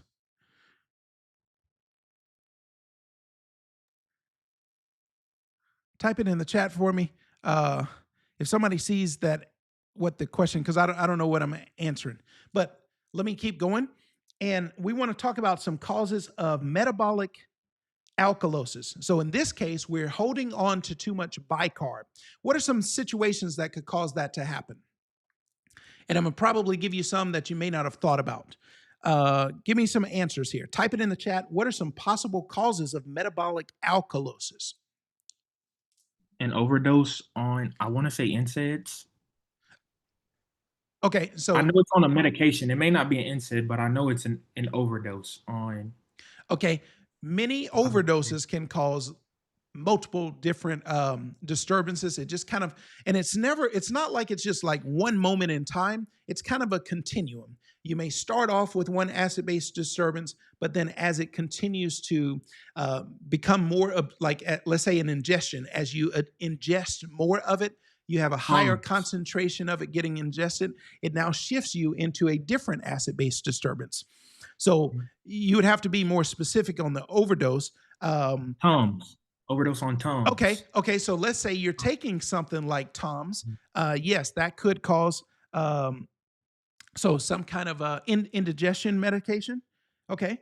What else? What else? Oh, somebody said it already. So vomiting, yes, absolutely. And here's what I want you to know. All right. So you got vomiting and then you got diarrhea. So one of them, so think about it this way. Diarrhea is coming out of your acidosis. So diarrhea comes out of therefore it causes acidosis. And then vomiting comes out of the other end, so it causes alkalosis. Now, so all right, so we could throw up, we could poop. What if you pee? Okay, so that's going to be diuretics. Diuretics can definitely cause metabolic alkalosis. The two main ones that cause this, all the diuretics can do this, but the two big common types of diuretics that are going to cause major acid, or they could cause major acid-base disturbances, are going to be loop diuretics and thiazide diuretics. Okay, now what's an example of a loop diuretic? Type it in the chat. What's an example of a loop diuretic? Lasix. Lasix, also known as? Water pill. Okay, so furosemide. Okay. Or anything that's in that same family. So a loop diuretic, by the way, where does a loop diuretic work in the nephron of the kidney? Where does it work? Why is it called a loop diuretic? Because it works in the loop of Henle. Okay. Yes. Hypovolemia is another one. Which one? Hypovolemia. Absolutely. Yes. And think about it, but think about diuretics. Like if you're peeing off a lot, that can cause you to lose fluids. That can also you can become hypovolemic. So absolutely. Okay. Oh, and thiazide diuretic. So a common one would be like hydrochlorothiazide. By the way, where do these things work? Here, let me just show it to you really quickly. So here's your nephron of the kidney. So we've got the afferent arteriole, efferent arteriole. This is the glomerulus. You don't have to know this. I'm just showing you how it all works. Over here, we've got the proximal convoluted tubule, so the PCT. Then eventually we get down into the loop. So this is the loop of Henle. So we've got the thin part, then the thick part. Then we have the distal, we have the distal convoluted tubule. And then we have the collecting duct. Okay, so in the loop of Henle, that's where loop diuretics work, like Lasix, furosemide, those kinds of drugs. In the distal convoluted tubule, this is where thiazide diuretics work, so things like hydrochlorothiazide. Okay, in the collecting duct over here, this is where potassium-sparing diuretics work. So that's going to be our seat drugs. That's going to be things like spironolactone, eplerenone, amelioride, triamterene. Okay, these are just commonly prescribed diuretics that people take every single day. Enough of that, though, because that's not the purpose of tonight. Tonight is more acid-base, but just know that diuretics, no matter what kind it is, especially if it's one of the loop diuretics or thiazide diuretics, it can definitely cause acid-base disturbances. Give me some other examples of things that could cause metabolic alkalosis. We'll go just a few more minutes and then we'll stop. Is it hypokalemia or Ooh, hyperkalemia? okay, I I like don't it. remember which one. I Yes. struggle with the kalemias and calcemia and Nice. natremia. I struggle with all Absolutely, you those. can. In fact, because one of the things that happens, like these, let me go back to that picture. So right here, these potassium-sparing diuretics, a lot of these have what's called an aldosterone effect. And one of the things that happens, so with aldosterone, what happens, aldosterone is a hormone that causes you to hold on to sodium. It causes you to hold on to water. It raises your blood pressure. But in return, what you end up doing is you lose hydrogen and you lose potassium. So yes, it can cause hypokalemia. Now, another thing that could do it, a similar thing would be, hyperaldosteronism. Okay, hyperaldosteronism. What's that? It's where, so what is hyperaldosteronism? It could be caused by a number of different things. It could be a tumor in the pituitary causing it, or it could just be a problem in the adrenals. Because where's aldosterone made? Adrenal gland? Okay, where specifically in the adrenal gland is aldosterone made? I'm gonna guess. I don't think is it the adrenal medulla? No. It was a guess. Okay, that was a good guess, though. I like that you participated. So it's actually going to be the adrenal cortex. So here's our kidney. And sitting on top of the kidney is the adrenal. Okay, now the adrenal. All right, so let's just blow up an adrenal gland real quick. Like, I didn't know we were going to go there, but that's okay. I'm ready. All right, so here's an adrenal gland. So we've got this kind of intersection of the adrenal gland. That's called the adrenal medulla. Okay, now what's special about that? What's made inside of the adrenal medulla? All right, so we have hormones like epi and norepi. They're made in the adrenal medulla, okay, sitting on top of the kidneys. So let's put this kidney back in. You get the point. We'll call this kidney. Okay, so sitting on top of the kidney. Now, why is it called, fun fact, why is it called epinephrine? Why is that hormone called epinephrine? That hormone that has that alpha-1 property that causes vasoconstriction and raises up the blood pressure. Why is it called epinephrine? Well, let's break that down. Let's break down epi, nephri. Okay? Epi, the word epi, the prefix epi, what does it mean? Above. It means above. What does nephri Above mean? the Like kidney. nephrologist. The kidney. Okay, so it's called epinephrine because it comes from above the kidney. What's above the kidney? The adrenals. So epi, norepi, they're actually manufactured in the adrenal medulla. Now, this other part of the adrenal out here, this is called the adrenal cortex. What's so special about the adrenal cortex? Well, it has 3 zones. These zones from the outside to the inside, they start with G, F, R. I remember that because of like glomerular filtration rate is a lab that we check. But from the outside to the inside, it's going to be the GFR. And in each of these zones, so G stands for zona, you don't have to worry about this. But let me just tell you, the G stands for zona glomerulosa. The F stands for zona fasciculata. The R stands for zona reticularis. You don't have to know that. What I want you to know is, what do these things do? In the zona glomerulosa, it makes the hormone aldosterone. Okay? The zona glomerulosa makes aldosterone. The zona fasciculata here in the adrenal cortex, it makes the hormone glucocorticoids. So corticoids. So the main one is going to be cortisol. Okay? And then the innermost layer, or the innermost zone, the zona reticularis, it makes sex hormones, androgens. Okay? Now, so let's say somebody has a problem where they're making too much aldosterone. So the adrenals are causing them to make too much aldosterone, or they have a tumor in their pituitary where the pituitary is releasing too much of the hormone ACTH, adrenocorticotropic hormone. Either way, they're releasing too much aldosterone, and too much aldosterone, so hyperaldosteronism, can actually cause you to have metabolic alkalosis. What's a similar situation that can happen? Well, what if out here in the adrenals, instead of making too much aldosterone, what if you start making too much cortisol? What is that situation called where you make too much cortisol? Cushing's syndrome. Aha, so that's Cushing's. So in Cushing's syndrome can also cause metabolic alkalosis. Now, was that pretty cool? That we didn't have to memorize a list. I didn't give you a PowerPoint. We could just come up with this stuff on the fly using our own brain, because we all we have to do is take what we do know and compare it to what we don't know. This is the same thing that you do in real life or on a test. Now, how is it that I'm able to just sit here and just talk with no notes for hours?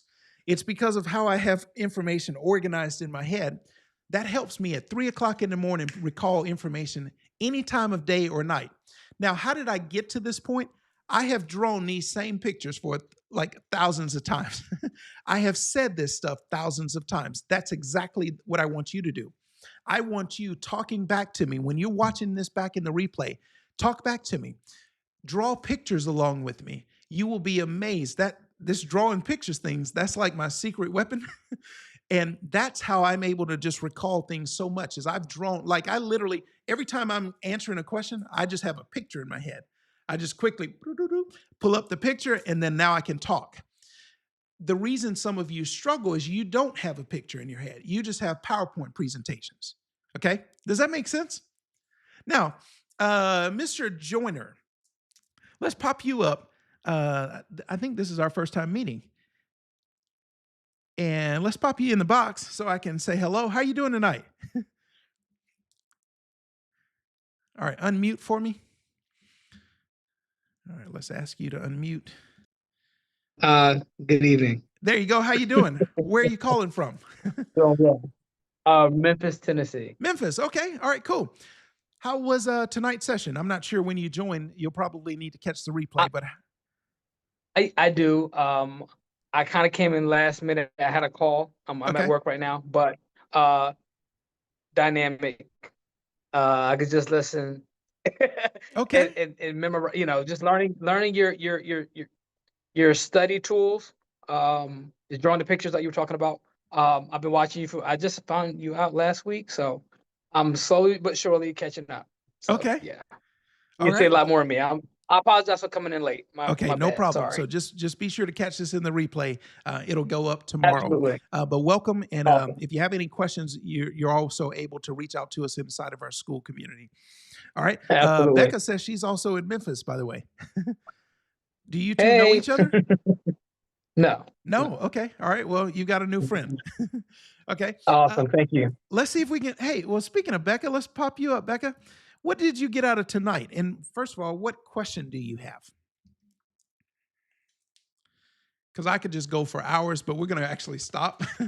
I actually practiced drawing all of your things Oh, over I and love over it. and I over love and it. over and over. Nice.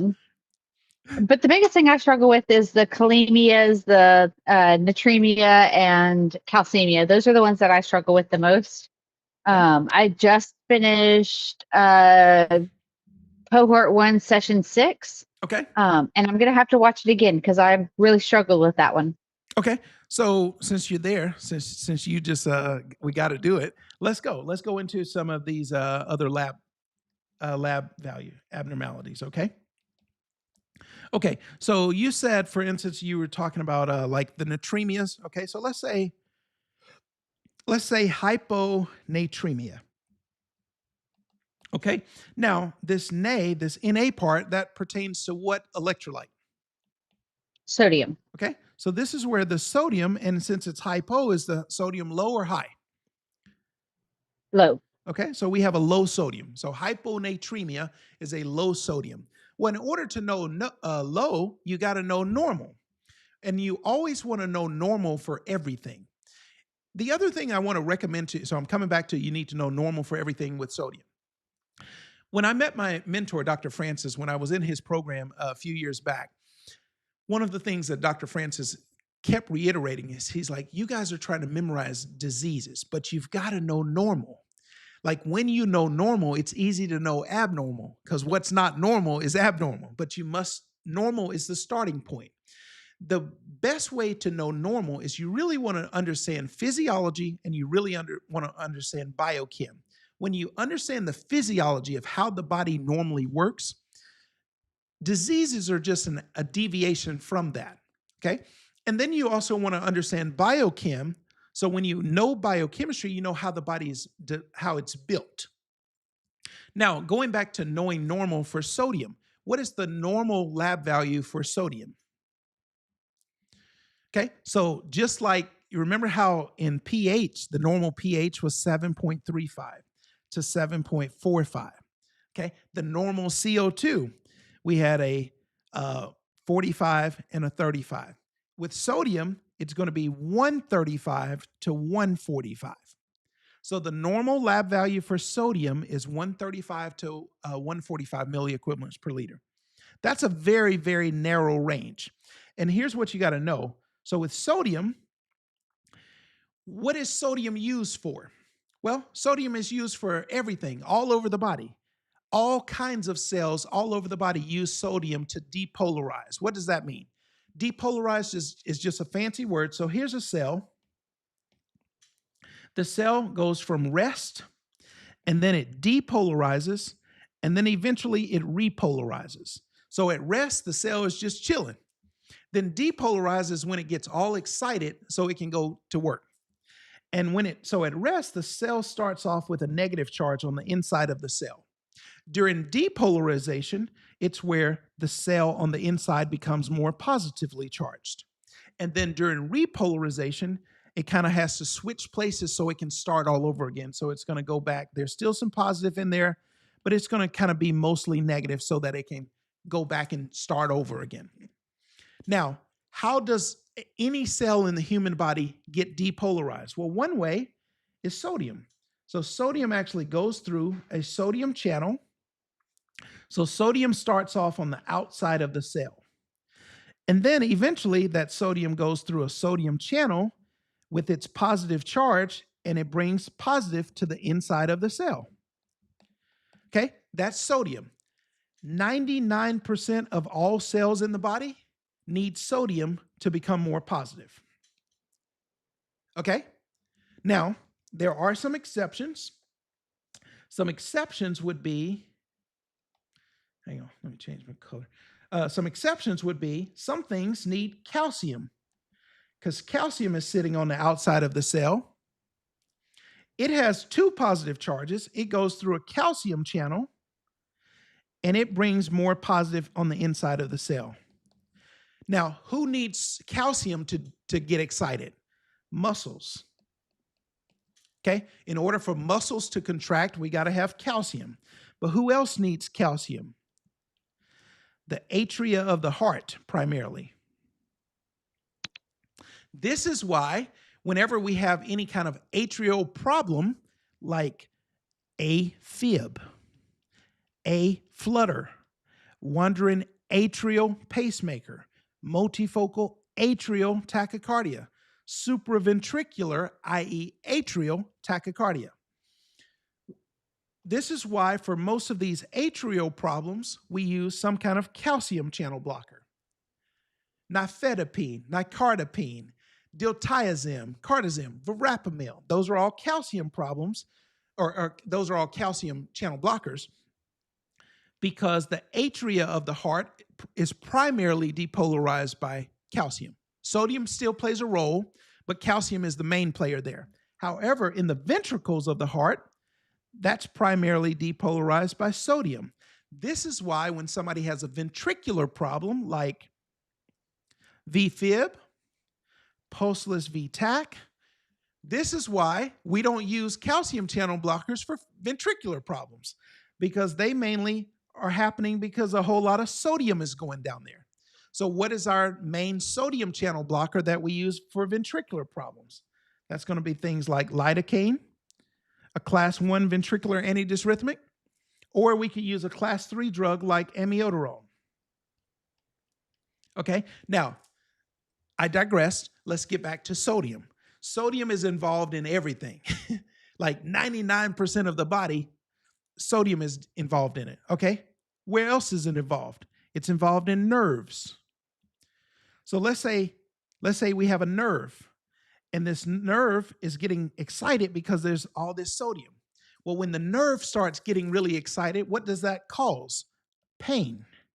So this is why if we need to stop pain, we use a sodium channel blocker. Oh yeah, like lidocaine, like Novocaine, benzocaine, xylocaine, any of the canes. They're sodium channel blockers to stop all this depolarization in a nerve. Okay, so sodium, we need it. And if you don't have enough, now you're not going to be able to depolarize all the things that you're supposed to. So let's say your sodium level, where was I? You notice how I can just bounce around?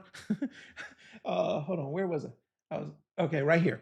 If your sodium level gets too low or if your sodium level gets too high, both of them can cause seizures. They can cause, okay, so let's say your sodium level is too low. If you need sodium to depolarize, that means for cells to get excited. If you don't have enough, if you have hyponatremia, your cells can't get excited. Oh, wait a minute. So if the cells in the brain can't get excited, what's that called? Oh, that could be called mental dullness, confusion, lethargy, somnolence, sleepiness, drowsiness, altered mental status. Okay, what if we have too much sodium though? So too little can also cause seizures, for instance, but let's say you have too much. Well, wait a minute, if I have too much sodium, now I have too much depolarization. What do I call it if I have too much sodium in the brain? Depolarizing the brain. Oh yeah, that's called a seizure.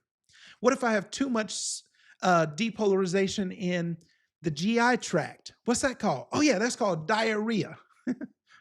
What if I have too much depolarization in a muscle? What's that called? Muscle cramps. What if I have too much depolarization in the bladder? That's called peeing too much, dehydration, right? So I'm not having to memorize a list. All I got to do is ask myself, okay, if I don't have enough or if I have too much, what could happen? And both of these lists are very, very long. Okay, what you want to know is you're going to look for a lab value and they're going to tell you a sodium number. If the sodium is less than 135, that's hyponatremia. And if it's greater than 145, that's hypernatremia. And both of them can cause a long list of complications. Now, when we say hypo or hypernatremia, where is this sodium? EMEA. So the EMEA part, where is the sodium? So here's a cell, and here's the bloodstream. The EMEA means that it's in the blood. Okay? So if I have, let's say I have hyperglycemia, that means I got too much sugar in the blood. Hypernatremia, too much sodium in the blood. Hypercalcemia, too much calcium in the blood. Any of the EMEAs means it's in the blood. It's either high or low in the blood. Now, why do we care? Because that's where, when we're getting lab values, we're getting it out of the blood. We're not getting it out of the cell. We're getting it out of the blood. Does that make sense? Because we're either going to start an IV or they're just going to do venipuncture into a vein and get it from the bloodstream. Now, let's talk about another one that is very important. Hypernatremia is very important. Let's talk about another one that's very heavily tested, and that's going to be hyperkalemia. All right, so Becca, you asked the question, so you answer the question. Becca, let's put you in. You there? Yes. Okay. Hyperkalemia, break it down for me. What does that mean? Too much potassium Where? in the blood. Okay, check you out. Too much excess potassium in the blood. Okay, I agree with that part. So let's put a whole bunch of potassium in this blood. Boom. Now, where do I need to get this potassium to go? Right now, I got too much potassium in the blood. Where do I need to get it back to? In the cell. I need to get it back to the cell. How could I do it? How can I? So I don't potassium know. originally, its home is inside the cell. But however, Mhm. when the cell membrane gets damaged, let's damage the cell membrane. Uh-oh, now we're going to knock out our borders. And now stuff can just go in and out of the borders. We got stuff crossing the borders now. So what happens is this potassium starts leaking out. Now, some of it leaks out through leaky potassium channels, but then we've got damage to the membrane, so some of it leaks out there. Either way, it winds up over here in the blood. And I got to get it out of the blood. How could I do it? So it was able to leak Phoning a out. friend, they say calcium. Say it again. I said, if I phone a friend, they've all said calcium. Okay. But one of the biggest things, okay. Or So dextrose. okay, so they're talking about in terms of some of the treatments for hyperkalemia. And we'll get there. So the big thing is we're going to activate the sodium-potassium pump. Now, we were on acid base, and now we're on hyperkalemia, but it's all related. Okay? In order to get this potassium out of the bloodstream, what we need to do is we need to pump it back into the cell. And the way we're going to pump it is through the pump called the sodium-potassium pump. So here's our sodium-potassium pump. What does it do? The sodium-potassium pump pumps it pumps 3 sodiums out. So let's do 3 sodium out. It pumps 3 sodiums out of the cell, and it pumps 2 potassiums back into the cell. Okay? Now, but how am I going to turn on the pump? The pump, it will do what it does, but I got to turn on the pump. How can I turn on the pump? Well, attached to the pump is a beta-2 receptor. Okay? Now, are there medicines that I could use that activate beta? Oh, yeah. One thing that I could do, so our treatment for hyperkalemia, all right, let me clean up some of this. This is getting messy, and you're talking about my drawing. All right, let me just clear up some space. All right, so here's our treatment for hyperkalemia. The way I teach it is A, B, C, D's, I-K. A, B, C, D's, I-K. The A stands for albuterol. The B stands for bicarb. C stands for calcium. And we've got either calcium chloride or calcium gluconate. The D's, so we got 3D. So 3 D's. That's going to be dextrose. That's going to be dialysis. And that's going to be diuretics. Okay? The I, that stands for insulin. And then the K is K-exolate. All right, let's talk about what each one of them is. Albuterol. Why do I use it in the setting of, let me zoom in a little. Why do I use albuterol in the setting of hyperkalemia? Well, albuterol, what kind of class Because it works on is the beta 2s. Albuterol is a short-acting beta-2 agonist bronchodilator. So albuterol has a beta-2 effect. Oh, wait a minute. Since it has a beta-2 effect, it could activate the beta-2 receptor on the sodium-potassium pump, and that pumps the potassium back into the cell. Boom. Albuterol activates the beta-2 receptor of the pump, and that pumps potassium back into the cell. Now, what else can activate the beta 2 receptor? Oh, yeah, insulin. Insulin can activate the beta 2 receptor on the pump and then pump potassium back into the cell. So we got two things that can activate the beta 2 receptor on the sodium potassium pump. That's going to be albuterol and insulin. But what's insulin going to do to the blood sugar? If I give insulin, what's it going to do to the blood sugar? It's going to go down. The blood sugar is going to go down. So how am I going to get it back up? Oh, yeah, that's going to be one of these Ds. That's going to be our dextrose. So because insulin is needed to turn on the pump, but it's going to drop the blood sugar, we got to give dextrose to counteract the blood sugar drop so they don't go into hypoglycemia now. Okay? Because right now they got hyperkalemia. Let's just keep them there. Let's not cause some more problems. Okay? Now, the other thing that is going to happen is we're going to have all this hydrogen released. And from earlier today, what did I say happens when you got all this hydrogen that gets released? All this hydrogen gets released. It's going to behave like what? Carbonic acid? No, carbonic acid is here. Hydrogen is here. Hydrogen is going to behave like an acid. So when I release a whole bunch of hydrogen, I'm now going to cause more acid. So how could I, we talked about this today. How could I counteract all this acid that's getting released? If they have too much acidosis, what could I use as a base to counteract the acid? What's this? What's this one? Isn't that bicarb? Hang on. It's bicarb. Yeah. It is. It is bicarb. Okay. So this is why one of the treatments for hyperkalemia is bicarb. Because in hyperkalemia, one of the things that happens is they have too much, it can cause acidosis. So I'm going to neutralize some of that acid with bicarb. Okay, just like you told me that hypokalemia can cause alkalosis. Hyperkalemia can cause acidosis. Is that making sense? Yes. Okay. Now, what else are we going to do?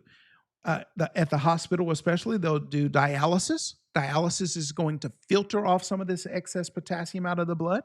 So we can filter it through dialysis. We can cause them to pee it off through diuretics. But wait a minute, diuretics, if I give diuretics, what kind of acid-base problem can we cause?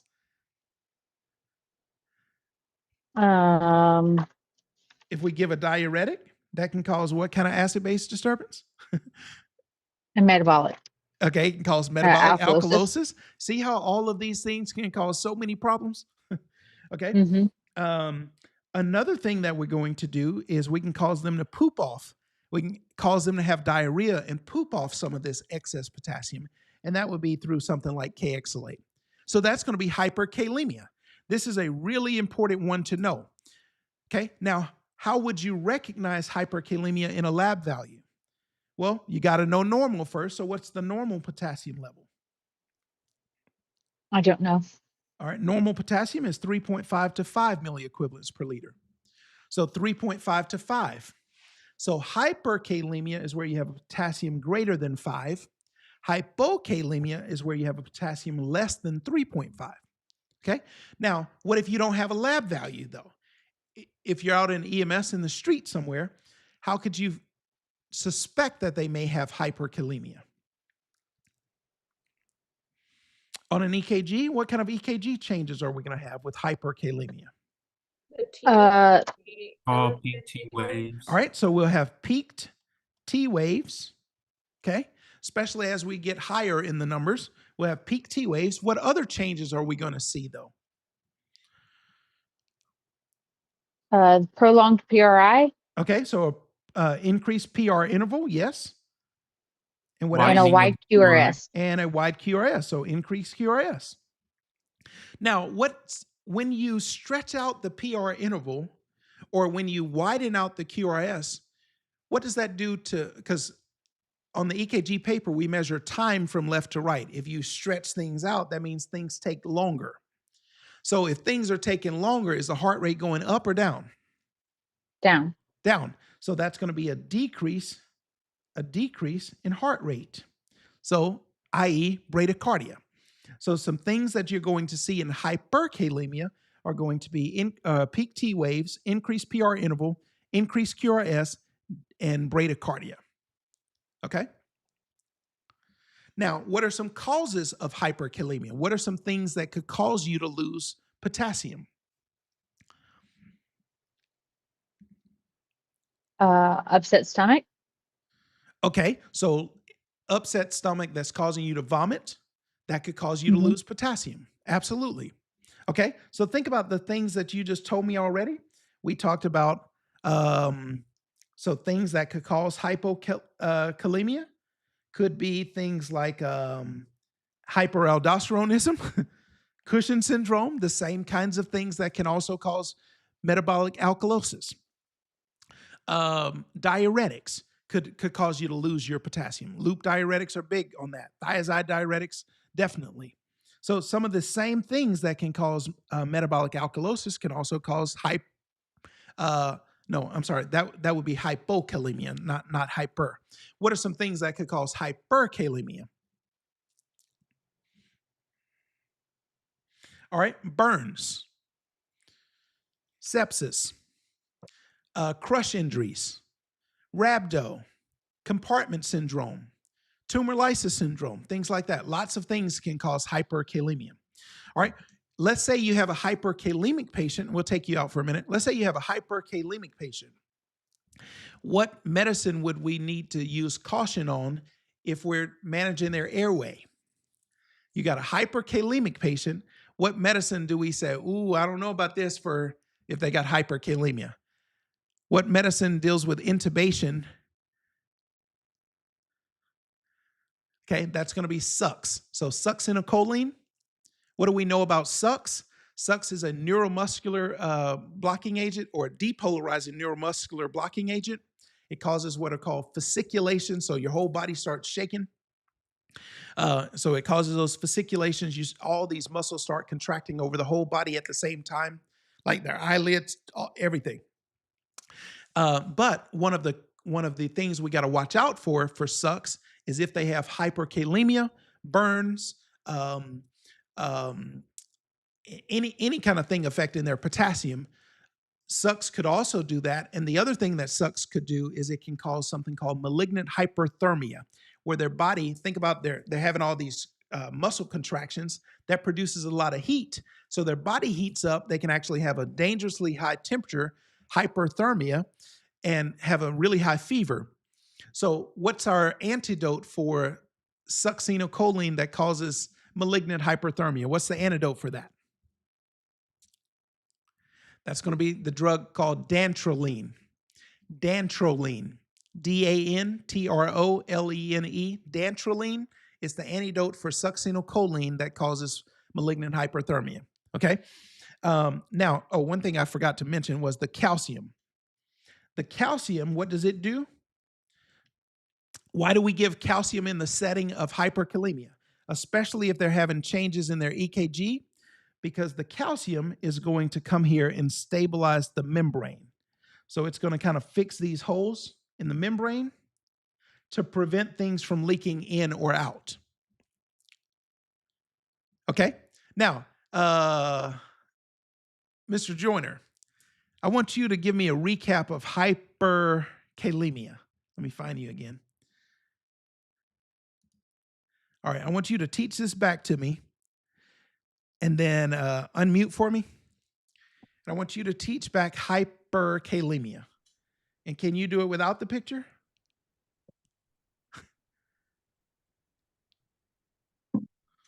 So hyperkalemia is So first of all, what is it? It's all my pictures. It's peak T waves. Hyperkalemia is not peak T waves. That's a change you see in an EKG. But what does hyperkalemia, the word, what does it even mean?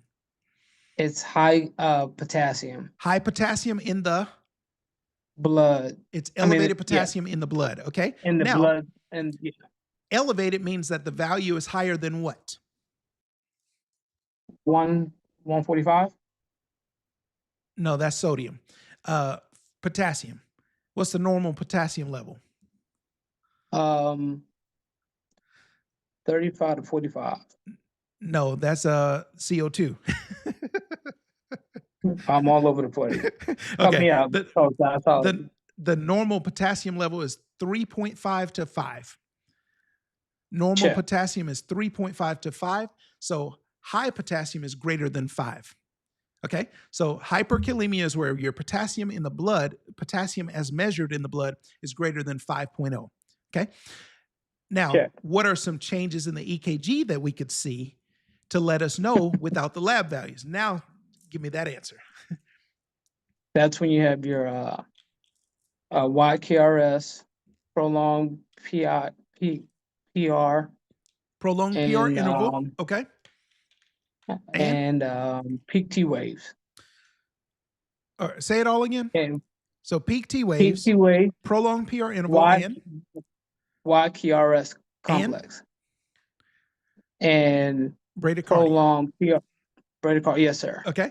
All right. So those are changes in the EKG. So if you notice that, or if you suspect that this patient has it because maybe they were in a burn, so maybe they got badly burned, they missed dialysis, especially a couple of days of missed dialysis, sepsis. There are lots of things: crush injury, rhabdo, compartment syndrome. Lots of things could cause it. But let's say you suspect it, or it's confirmed with the lab. What are you going to do about it? So how do we remember our treatment for hyperkalemia? That's where we need to turn on the sodium potassium Okay, pump. give me the list of our treatments. So, albuterol, bicarb. so how do we remember the list? ABCD, IK. Yeah, there you go. ABCDs, IK. ABCDs, IK. Give me the A. Albuterol. Albuterol. Give me the B. Bicarb. Bicarb. Now, hold on. No pressure. Don't embarrass me, okay? The whole world is listening. It's on you. All right, so we got albuterol. We got bicarb. Give me the C. Calcium glutamate. All right, it's going to be calcium gluconate or calcium chloride. The one that's more potent is going to be the calcium chloride. All right, so calcium chloride or calcium gluconate. Give me the D. We're going to go with dextrose first. Dextrose. Give me the other two Ds. Dialysis and diuretics. Okay, stop looking. Dialysis and diuretics. Give me the I. Insulin. Insulin. Give me the K. K-exalate. K-exalate. Okay, how does the albuterol work, sir? We don't want to just know, like, because 950 level paramedics, they just know what we do. 3,000 level paramedics understand the how and the why. Okay, so why would we give the albuterol? Like, why are we giving? They got hyperkalemia and we're going to give them a breathing treatment. What? Why are we doing that?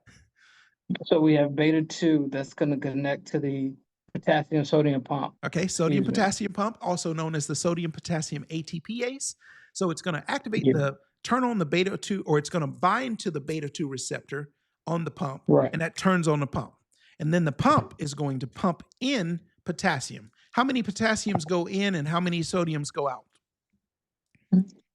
3 to 2. 3 sodiums go out, 2 potassiums go in. No, that is right. 3 sodiums go out, 2 potassiums go in. Okay. Okay. And then what else could we use to bind to a beta 2 receptor to activate the pump? That's the insulin. That's going to be the insulin. Nice. Insulin is going to do what to the blood sugar?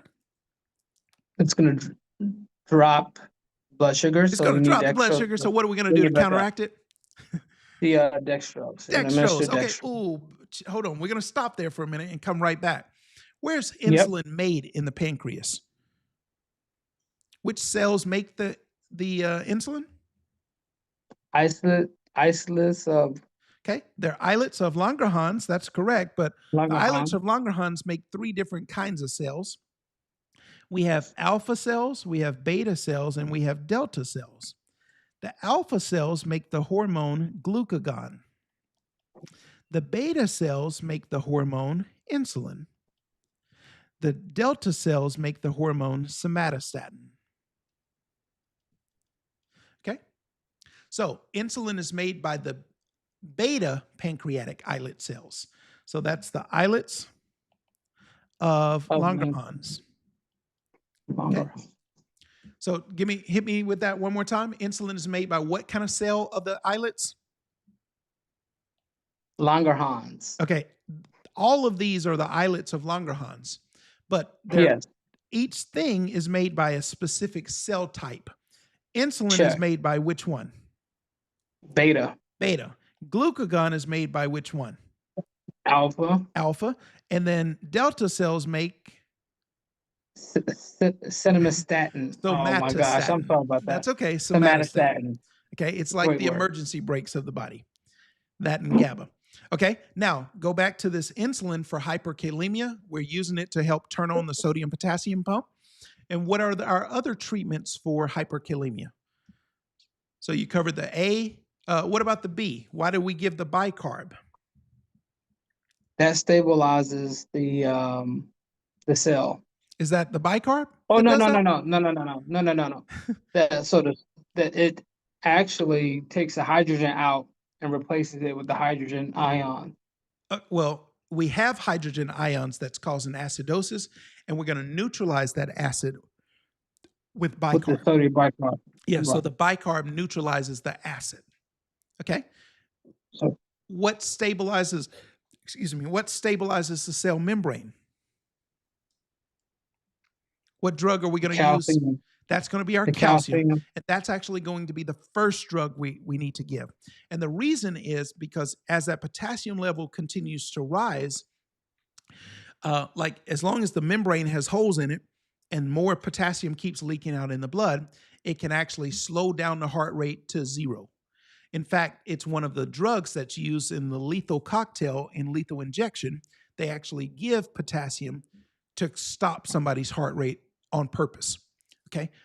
But if your potassium level gets too high, your heart rate can eventually stop. Okay.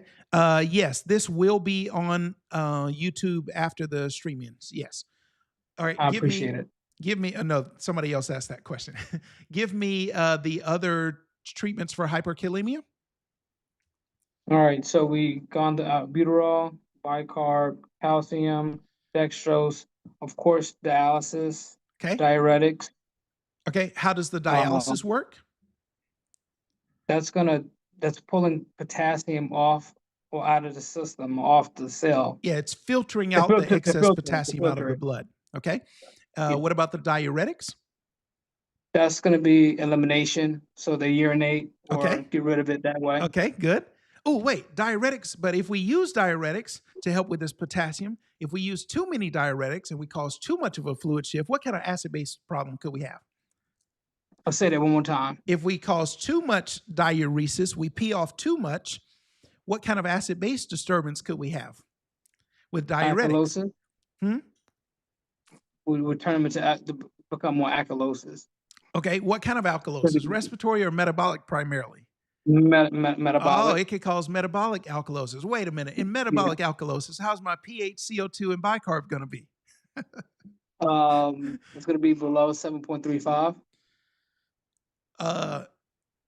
Is it? For alkalosis? Oh, I'm sorry, above 7.45. Aha. It's going to be above 7.45 for the pH.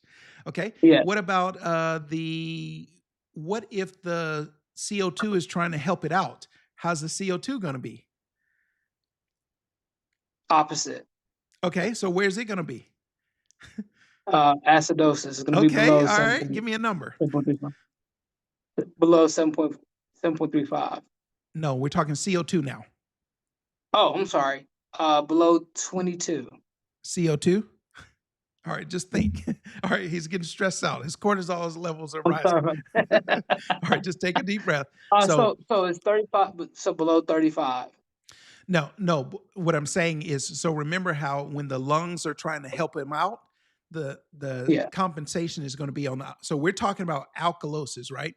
So the pH is going to be, is that what I said? Did I say alkalosis? Yes. Okay, so the pH is going to be greater than 7.45 to be alkalosis. Right. The CO2, though, is going to be on the opposite side. The CO2 is going to Right. be greater than 45. And then the bicarb for metabolic alkalosis is going to be greater than 26. Okay. Sure. So in Okay. that situation, Okay. the pH and the bicarb are going to be on the alkalosis side. The CO2 is going to be on the acidosis side. Sure. Okay. I got you. All right. Thank you for clearing. Yeah, no problem. And all right, so that's good. Any other questions from anybody? All right, we're like an hour past time, but that's fine. I enjoyed it. Did you guys learn something tonight? Becca, what did you learn tonight? Let's do some hot takes and then we got to go. I'm hungry. So Becca, what did you learn tonight? Let's pop you in the You box. helped clear up the calcemia and natremia and kalemia. Oh, by the and way, then for just you, Becca, since you're already a part of the Mhm. program, go under bonus resources. So go classroom, Mhm. bonus resources, go to either the comprehensive study guide or go to the Coach Joshua's five-star drawing study guide. There's actually a picture of the endocrine disorders.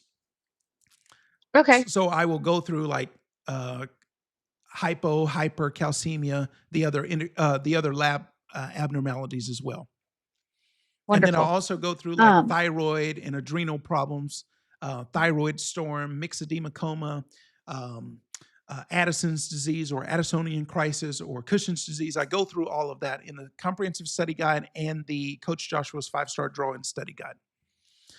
Awesome. Okay. What else? So And how then was just tonight for you? I love it, but just going through all of the drawings, and every time you talk about it in your cohorts and whatnot, I am taking the time to actually draw it out because, like you Nice. said, our mind remembers pictures, not words. Absolutely. And I am Absolutely. absolutely a visual learner. So the more I draw this out, the easier it is for me to bring it back and recall it, especially when I'm on the spot. Okay. So when that cortisol is spiking, it's better for me to remember those things that I'm already drilling through. Sure. So every time you're talking about things, I start out as you're doing your intro, I start out drawing this entire paper. I have like 7 or 8 copies of this paper Nice. now, because I'm taking the time to sit down and draw it out. So that way when I go to test, I can sit down and immediately start drawing out all of my helps. And not only is it going to help you for the test, so let me look in the camera. Not only is it going to help you for the test, it's going to help you in real life. Okay. As a provider, no matter what level you're at, even at the doctorate level, you want to educate your patients. Okay. Sometimes nobody else on the healthcare team is taking the time to educate the patient. I can't tell you the number of times that as a ground paramedic, as a flight paramedic, in medical school, I can't tell you the number of times I pulled out a Sharpie. So even like as a flight paramedic, I always carried a Sharpie in my flight suit and I would draw on a bed sheet, a paper towel. I draw on them. But I've had so many patients say, wow, you were the only person to take the time to really explain to me what's going on. So, assuming we've got some time and it's not so critical where I can't do anything else. Now, obviously, if it's a full arrest, I'm not sitting there drawing a picture, right? But Right. even for their family, like you taking the time to draw these pictures is going to help them understand their condition so much more. And it allows them to be a better co-partner in their own health. Does that make sense? Right. It gives them that power back. Absolutely. Absolutely. So I And want you I've not just been in drawing pictures. EMS. Say it again. Go ahead. Go ahead. I want you not just drawing pictures to help you learn, but more importantly, to help you teach others. So draw pictures Absolutely. like every day.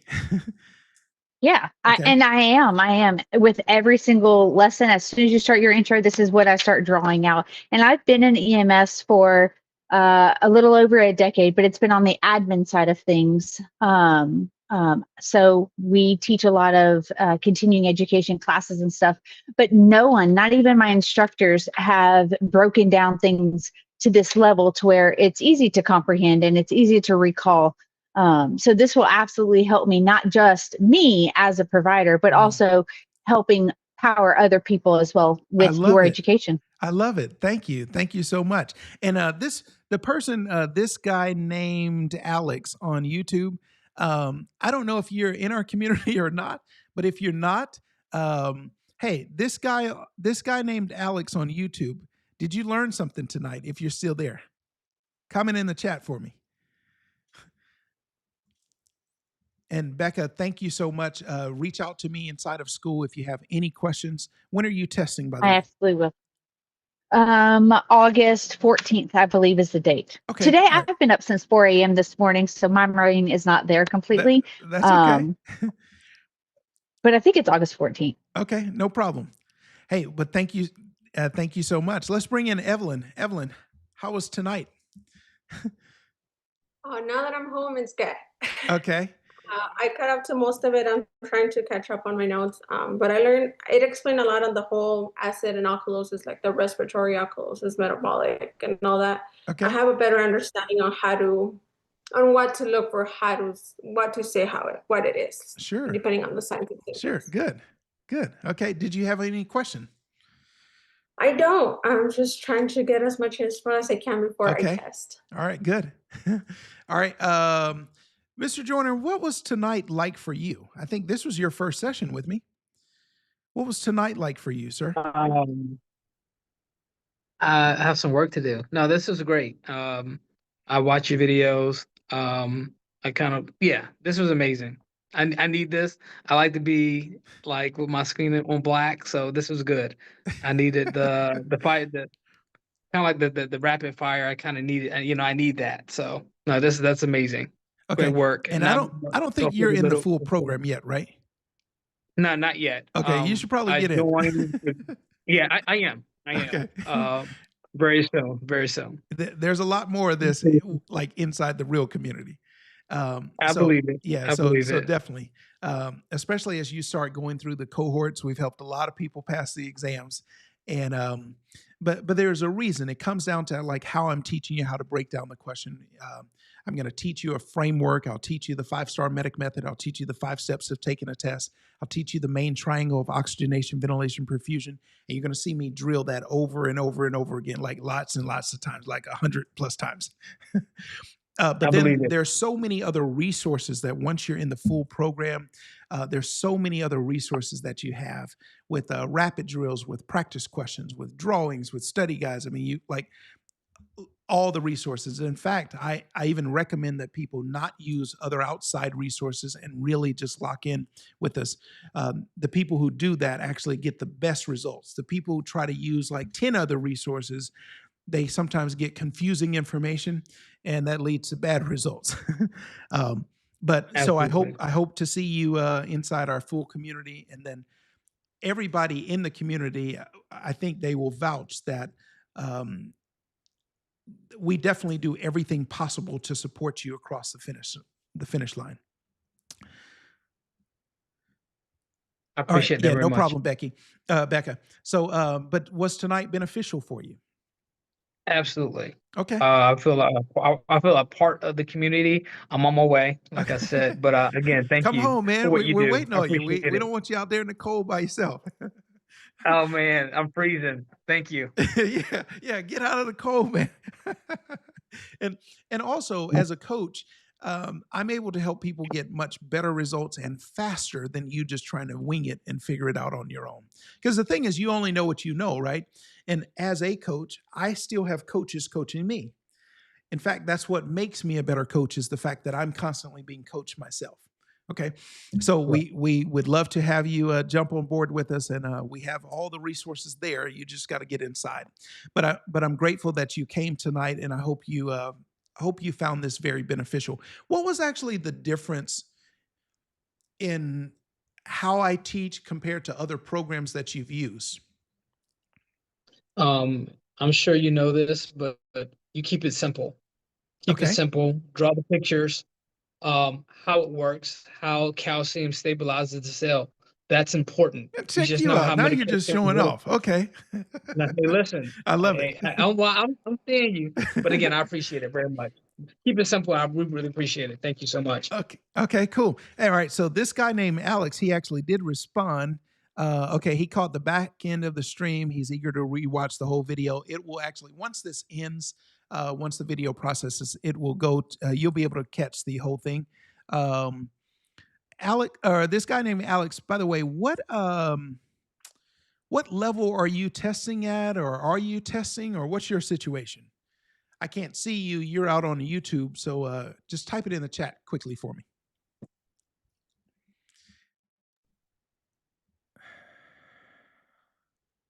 Okay. All right, good, Evelyn. Star's iPhone. You got a question?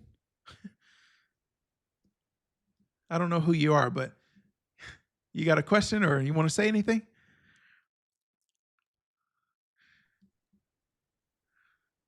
All right, I'm just waiting on this guy named Alex, and we're gonna go.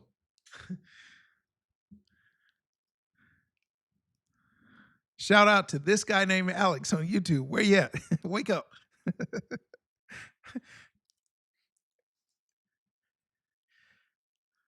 Because I'm really hungry.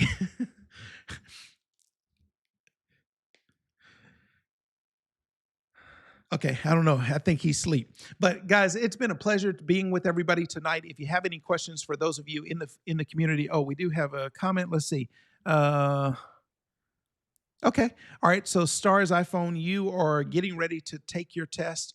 I'm not sure if you're in our community yet, but if not, definitely. Hey, how you doing? Where are you? Okay, I just saw you. Where are you calling from? I'm actually in Castro Valley, California. Okay, Kelly's in the house. All right, cool. What did you learn tonight? It looks like you came in a little late, so I don't know how much you caught. I did. I'm sorry. I had forgot. I had just got off work, so I missed most of it. Okay. But the last class that I took from you was very, very helpful for a lot of things. And I've been doing pocket prep and been trying to do it. I'm just trying to get up the courage to go and take my test. Okay. Well, I invite you to join our community where you'll have a lot more support. And it really is a community. We all are there. It's not just me. Yes, I'm there as the primary coach, but we have, each other. We're all there to help each other succeed. And we make a big deal when people are passing their exams and all in our community. Like it's a really big deal. So I hope you'll consider joining us. If not, just I wish you all the best. But as I told Mr. Joyner, don't stay out there in the cold trying to figure this out by yourself. It costs you too much, especially failing exams. It costs you time. It costs you money. It causes exam fees. You're also missing out on money that you would make if you were already certified. But it causes a lot of frustration. It causes a lot of anxiety. And it does something to your confidence, especially when you fail multiple times. And before you know it, you'll look up and like 5 months have gone by. Versus when you're in the immersion experience with us, we've had people literally come into the full program, and we've had people in 1 week. I remember a guy, Kevin, it was probably a week and a half. He came into our program and he had failed his paramedic exam, I think 5 times. And in a week and a half after locking in with us, he went on and passed on that 6th attempt. Hey, Maris. Maris just joined us. Maris is actually one of our, hey, I got to bring you in. We were just about to hang up, but I just happened to see you. Let me find you. Hi. Hey, I just want you to say hello. Hi. Just getting home from work. Hey, Maris. So you were actually a part of our program. You recently, so you were already a paramedic, had been a paramedic for years, but you needed to take National Registry. We had Austin on tonight, kind of similar situation. What was your experience like with us when you joined our program? It was fantastic. I had you kind of found me. Okay. I was having a hard time, going through and not succeeding the first 2 times. And then you found me, and I was a little hard to convince. Mm-hmm. And then once I was convinced, I kind of just locked in, did all I needed to do. And I spent every breathing moment studying and listening to the audio drills. But my experience with you was like night and day. You have a method of teaching that is unmatchable from anybody that I've ever learned from. What was the difference in what did you experience? Mr. Turner is on with us tonight. He's in a similar situation to where you were. What was the difference that you saw after going through the program? Because you used all the resources and everything. You were like the model student, but Um, the difference, like the differences between the different learning techniques that you have, or from other programs that I've used. our program compared to other programs that you used prior to us.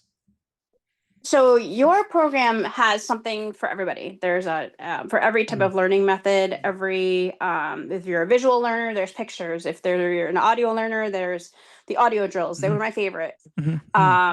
There's the live interactable, like where you're able to interact, like currently. And the other methods that I had tried were just questions and exams, and I had been acing those. I had no problem with those.